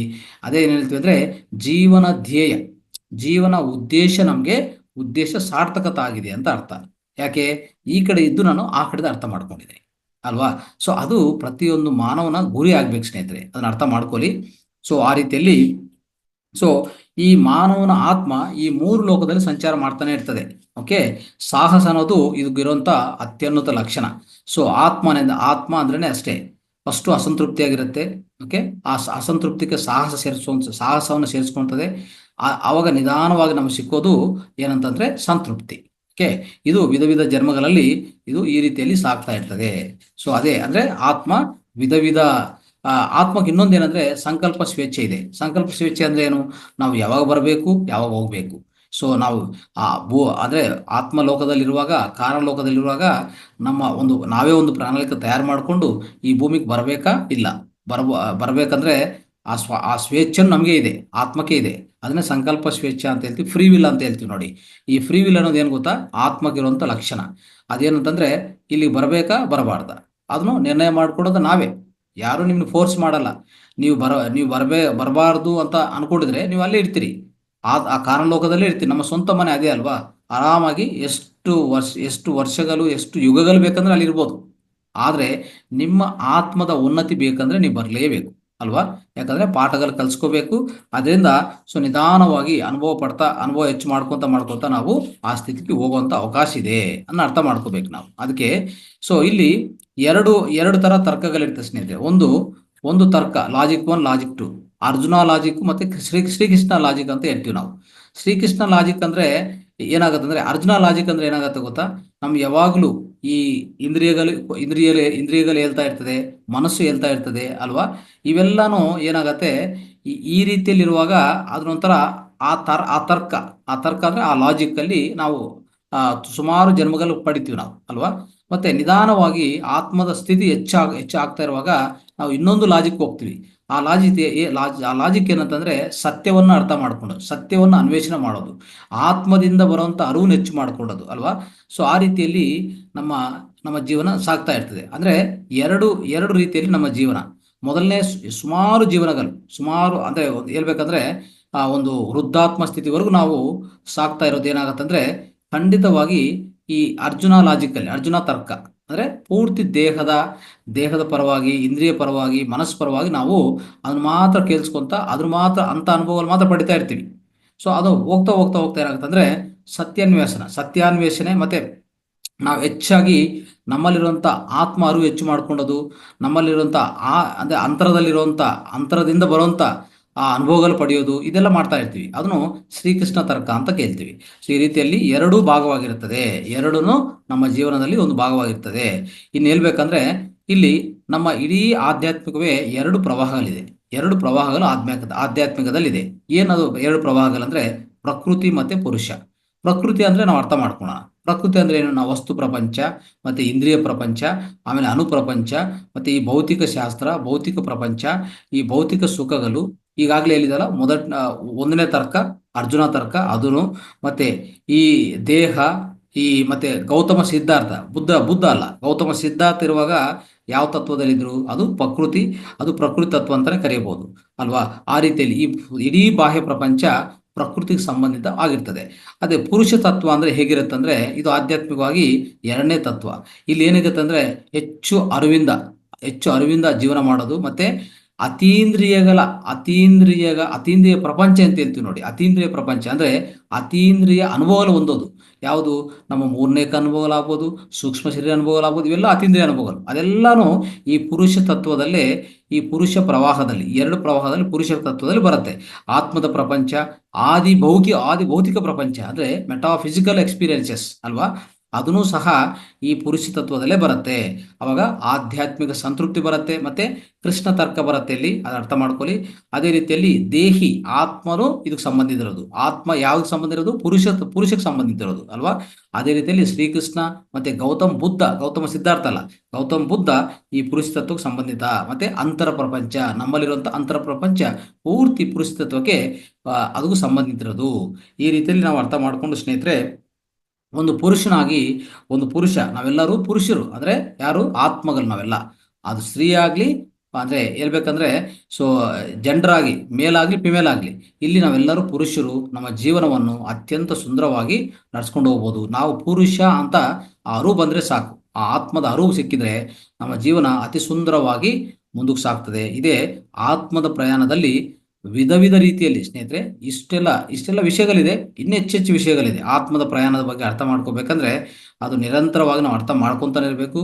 ಸೊ ಅದು 1-2 ಗಂಟೆದಲ್ಲಿ ನಾವು ಕಂಪ್ಲೀಟ್ ಮಾಡೋಕ್ಕೂ ಆಗಲ್ಲ ಇದು. ಸೊ ಇದಕ್ಕಿರುವಂಥ ಜ್ಞಾನ ಅತಿ ಹೆಚ್ಚಾಗಿರುತ್ತೆ, ನಮಗೆಲ್ಲ ಗೊತ್ತಿರೋ ವಿಷಯ. ಅದು ಮುಂದಿನ ತರಗತಿಯಲ್ಲಿ ಇನ್ನು ಸ್ವಲ್ಪ ನಾವು ತಿಳ್ಕೊಳ್ಳೋಕ್ಕೆ ಪ್ರಯತ್ನ ಮಾಡೋಣ ಸ್ನೇಹಿತರೆ.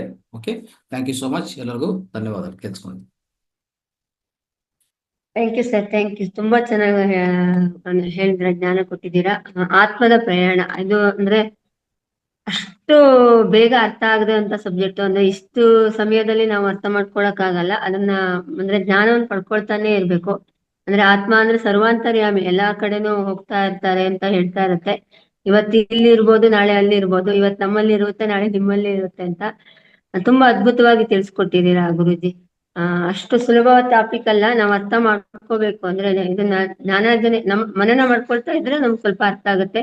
ಆದಷ್ಟು ಪುಸ್ತಕವನ್ನು ಓದ್ಕೊಂಡು ಅದನ್ನ ಬೇರೆಯವರಿಗೆ ಹೇಳೋದ್ರ ಮೂಲಕನೂ ನಾವು ಅಂದ್ರೆ ಆತ್ಮದ ಬಗ್ಗೆ ತಿಳ್ಕೊತಾ ಹೋಗ್ಬೋದು. ಮತ್ತೆ ನಾವ್ಯಾರು ಅನ್ನೋದನ್ನು ಅರ್ಥ ಮಾಡ್ಕೊಳ್ತಾ ಹೋಗ್ಬೇಕು. ಅಂದ್ರೆ ಧ್ಯಾನದಿಂದ ಅದೆಲ್ಲ ಸಾಧ್ಯವಾಗುತ್ತೆ. ಧ್ಯಾನ ಮಾಡ್ತಾ ಮಾಡ್ತಾ ಮಾಡ್ತಾ ಆತ್ಮದ ಒಂದು ಅದ್ರ ಬಗ್ಗೆ ಕ್ಲೀನ್ ಆಗಿ ಗೊತ್ತಾಗುತ್ತೆ ಅಂತ ತುಂಬಾ ಚೆನ್ನಾಗಿ ಹೇಳಿದ್ದೀರಾ. ಮಾಸ್ಟರ್, ಪ್ರಶ್ನೆ ಕೇಳೋದಾ ಗುರುಜಿ? 5 ನಿಮಿಷ ಅಷ್ಟೇ, ಆಮೇಲೆ ನಾವು ಮುಂದಿನ ಅಂಶಕ್ಕೆ ಹೋಗೋಣ. ಓಕೆ ಮಾಸ್ಟರ್ಸ್, ಯಾರಾದ್ರೂ ಇದ್ರ ಬಗ್ಗೆ ಸಂದೇಹ ಇದ್ರೆ, ಏನಾದ್ರೂ ತಿಳ್ಕೊಳ್ಳೋದಿದ್ರೆ ಹ್ಯಾಂಡ್ ರೈಸ್ ಮಾಡಿ. ನಮಸ್ತೆ ಗುರುಜಿ. ನಮಸ್ತೆ ಮೇಡಮ್. ಸರ್, ತುಂಬಾ ಅದ್ಭುತವಾಗಿತ್ತು. ಪ್ರಶ್ನೆಗಳನ್ನು 2-3 ಸರ್ತಿ ಹೋದ್ರೆ ಪ್ರಶ್ನೆ ಇದಾಗ್ಬೋದು. ತುಂಬಾ ಆಡುವ ಸರ್. 2 ಅಕ್ಷರ 1 ಶಬ್ದ, ಆತ್ಮ ಒಂದು ಪ್ರಯಾಣದ್ದು. ಎಷ್ಟು ಅದ್ಭುತವಾದ ಜ್ಞಾನ ಇದೆ ಸರ್ ಅದರಲ್ಲಿ. ನಾನು ಬಾಲ ತ್ರಿಪುರ ಸುಂದರನ ಯಾವ್ದೋ ಒಂದು ದೇವಿಯ ಹೆಸರು ಅಂತ ಅನ್ಕೊಂಡಿದ್ದೆ ಸರ್. ಅದ್ರ ಆತ್ಮಕ್ಕೆ ಇಷ್ಟೊಂದು ಸುಂದರವಾದ ಹೆಸರು ಅಂತ ಇವತ್ತು ತಿಳಿಸ್ಕೊಟ್ರಿ ಸರ್. ತುಂಬಾ ತುಂಬಾ ಧನ್ಯವಾದ. ಇನ್ನೂ 2-3 ಸರ್ತಿ ಓದ್ತೀನಿ ಸರ್. ಬಹಳ ಚೆನ್ನಾಗಿತ್ತು. Thank you. Thank you. Ashwini madam. ನಮಸ್ತೆ ಗುರುಜಿ. ನಮಸ್ತೆ ಆಲ್ ಮಾಸ್ಟರ್ಸ್. ಗುರುಜಿ, ಇಲ್ಲಿವರೆಗೂ ನಾವು ತಿಳ್ಕೊಂಡಿರೋದಾದ್ರೆ ಒಂದು ರಿವ್ಯೂ ಏನು ಹಿಂದಕ್ಕೆ ಹೋದ್ರೆ ನಾವು ಈಗ 365 ದಿನಗಳು ಸಮಗ್ರ ಸ್ವಾಸ್ಥ್ಯ ಕಾರ್ಯಕ್ರಮ ಅಂತ ನಾವು ತಿಳ್ಕೊಂಡಿದೀವಿ. 1ನೇ ದಿನದಿಂದ ಇಲ್ಲಿಯವರೆಗೂ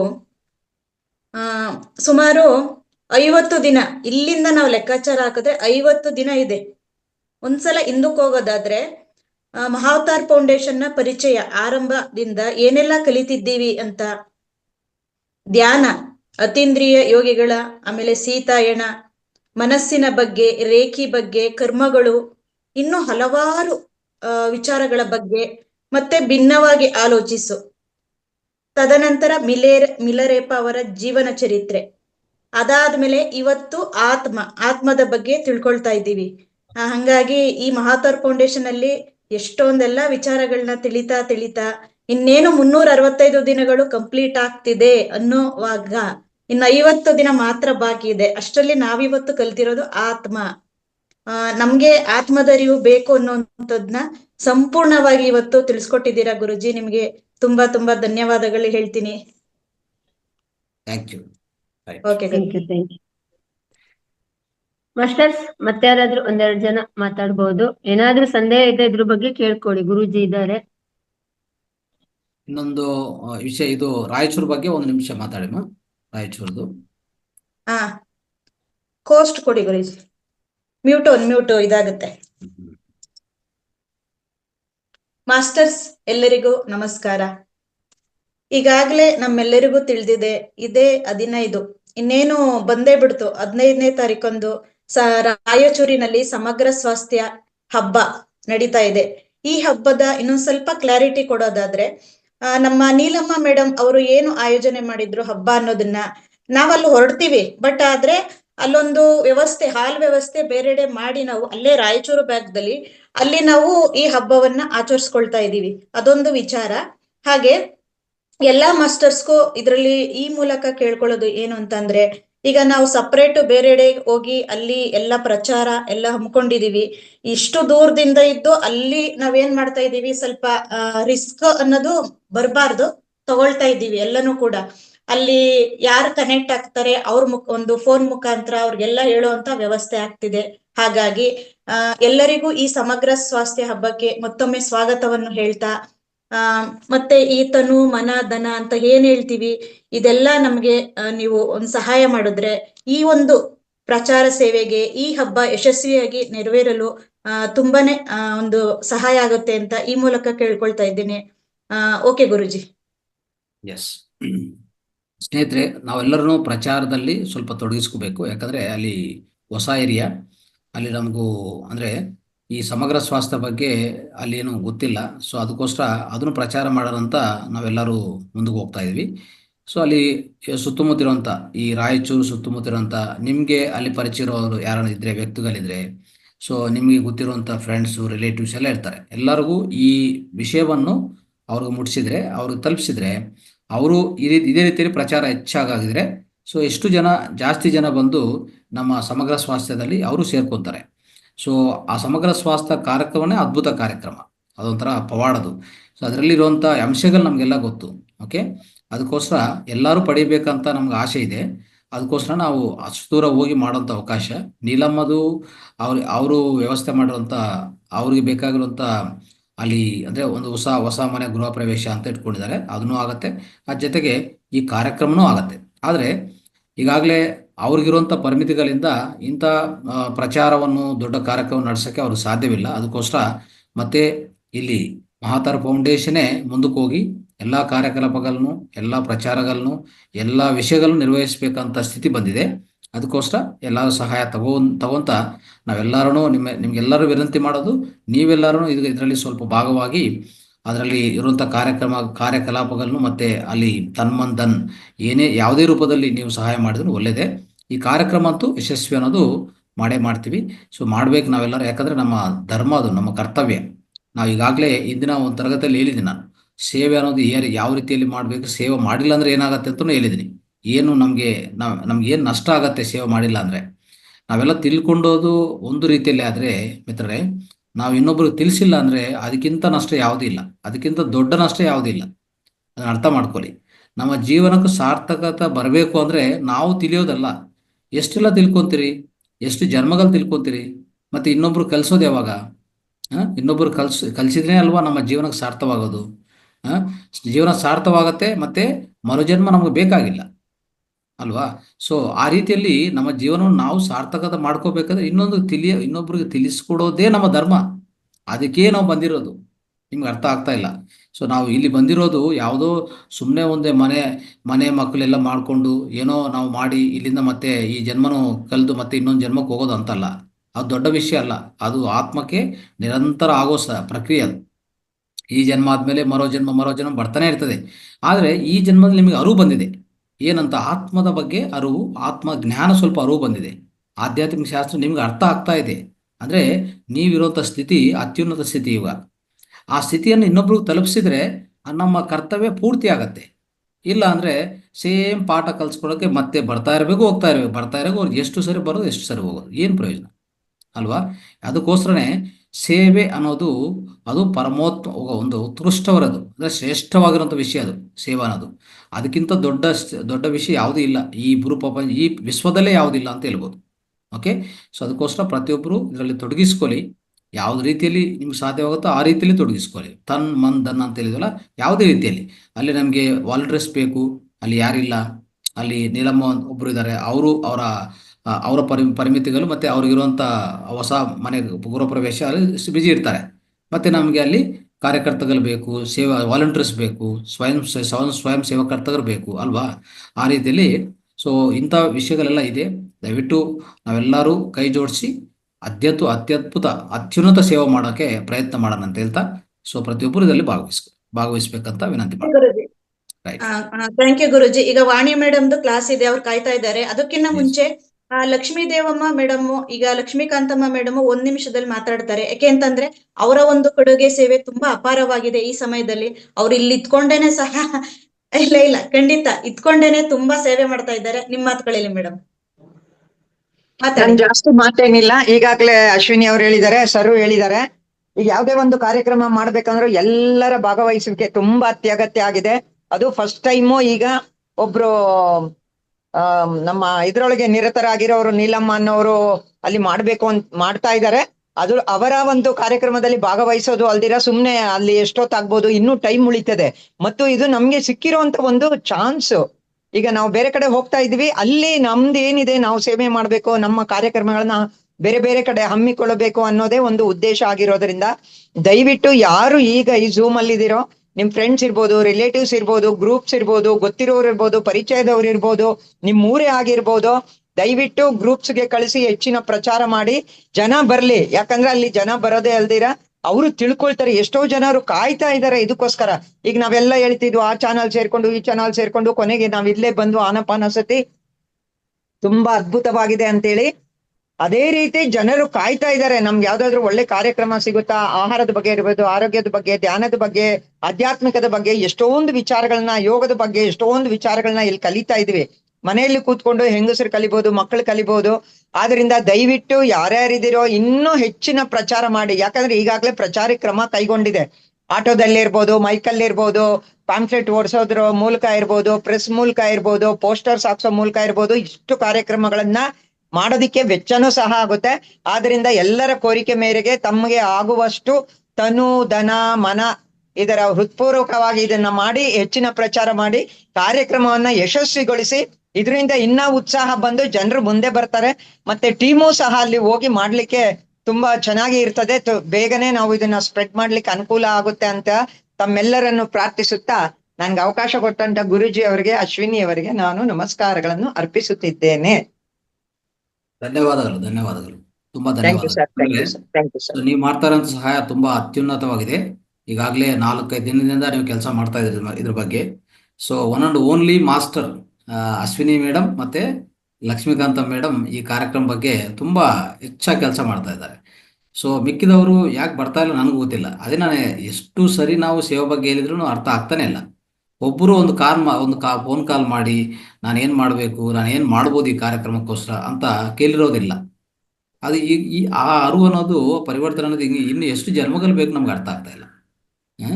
ಸೊ ನಾವು ಏನು ನಾವು ಈಗಾಗಲೇ ಇಷ್ಟು ಕಾರ್ಯಕ್ರಮ ನಾವು ಹಮ್ಮಿಕೊಂಡಿದ್ವು ಅಂತ ನಮಗೆಲ್ಲ ಗೊತ್ತು. ಇಂಥ ಅದ್ಭುತ ಕಾರ್ಯಕ್ರಮ, ಸೇವಾ ಕಾರ್ಯಕ್ರಮ ಅಲ್ವಾ, ಪ್ರಚಾರ ಮಾಡಬೇಕು ಅಂತ ಗೊತ್ತು, ಅಲ್ಲಿ ಎಷ್ಟೋ ಅಂಶಗಳಿರ್ತದೆ ಅಂತ ಗೊತ್ತು. ಆದರೆ ಒಬ್ಬರು ಕಾಲ್ ಮಾಡಿ ಅಶ್ವಿನಿ ಮೇಡಮ್ಗೂ ನೀವು ವಾಲಂಟಿಯರ್ ಆಗಿ ನಾನು ಕೆಲಸ ಮಾಡ್ತೀನಿ, ನನಗೇನು ಕೆಲಸ ಕೊಡ್ತೀರೋ ನಾನು ಮಾಡೋಕ್ಕೆ ರೆಡಿ ಇದೆ ಅಂತ ಒಬ್ಬರು ಫೋನ್ ಮಾಡೋಕೆ ಹೋಗ್ತಾ ಇಲ್ಲ. ಅಂದರೆ ಒಬ್ಬರು ಕರೆನೂ ಮಾಡಲ್ಲ. ಅಂದರೆ ಇದರ ಅರ್ಥ ಏನಂದರೆ ನಮ್ಮಲ್ಲಿ ಇನ್ನೂ ಹೆಚ್ಚೆಚ್ಚು ಪರಿವರ್ತನೆ ಬೇಕು ಅಂತ ಅರ್ಥ ಆಗ್ತಾ ಇದೆ ಅಲ್ವಾ. ದಯವಿಟ್ಟು ಯಾರ್ಯಾರಿಗೆ ಅವಕಾಶ ಇದೋ, ನೀವು ಎಷ್ಟು ಅವಕಾಶ ಇದೋ ಅಷ್ಟು ಅವಕಾಶವನ್ನು ಉಪಯೋಗಿಸ್ಕೊಂಡು ಇಲ್ಲಿ ಸೇವೆ ಸಲ್ಲಿಸೋಕ್ಕೆ ಪ್ರಯತ್ನ ಮಾಡಿ. ರೈಟ್.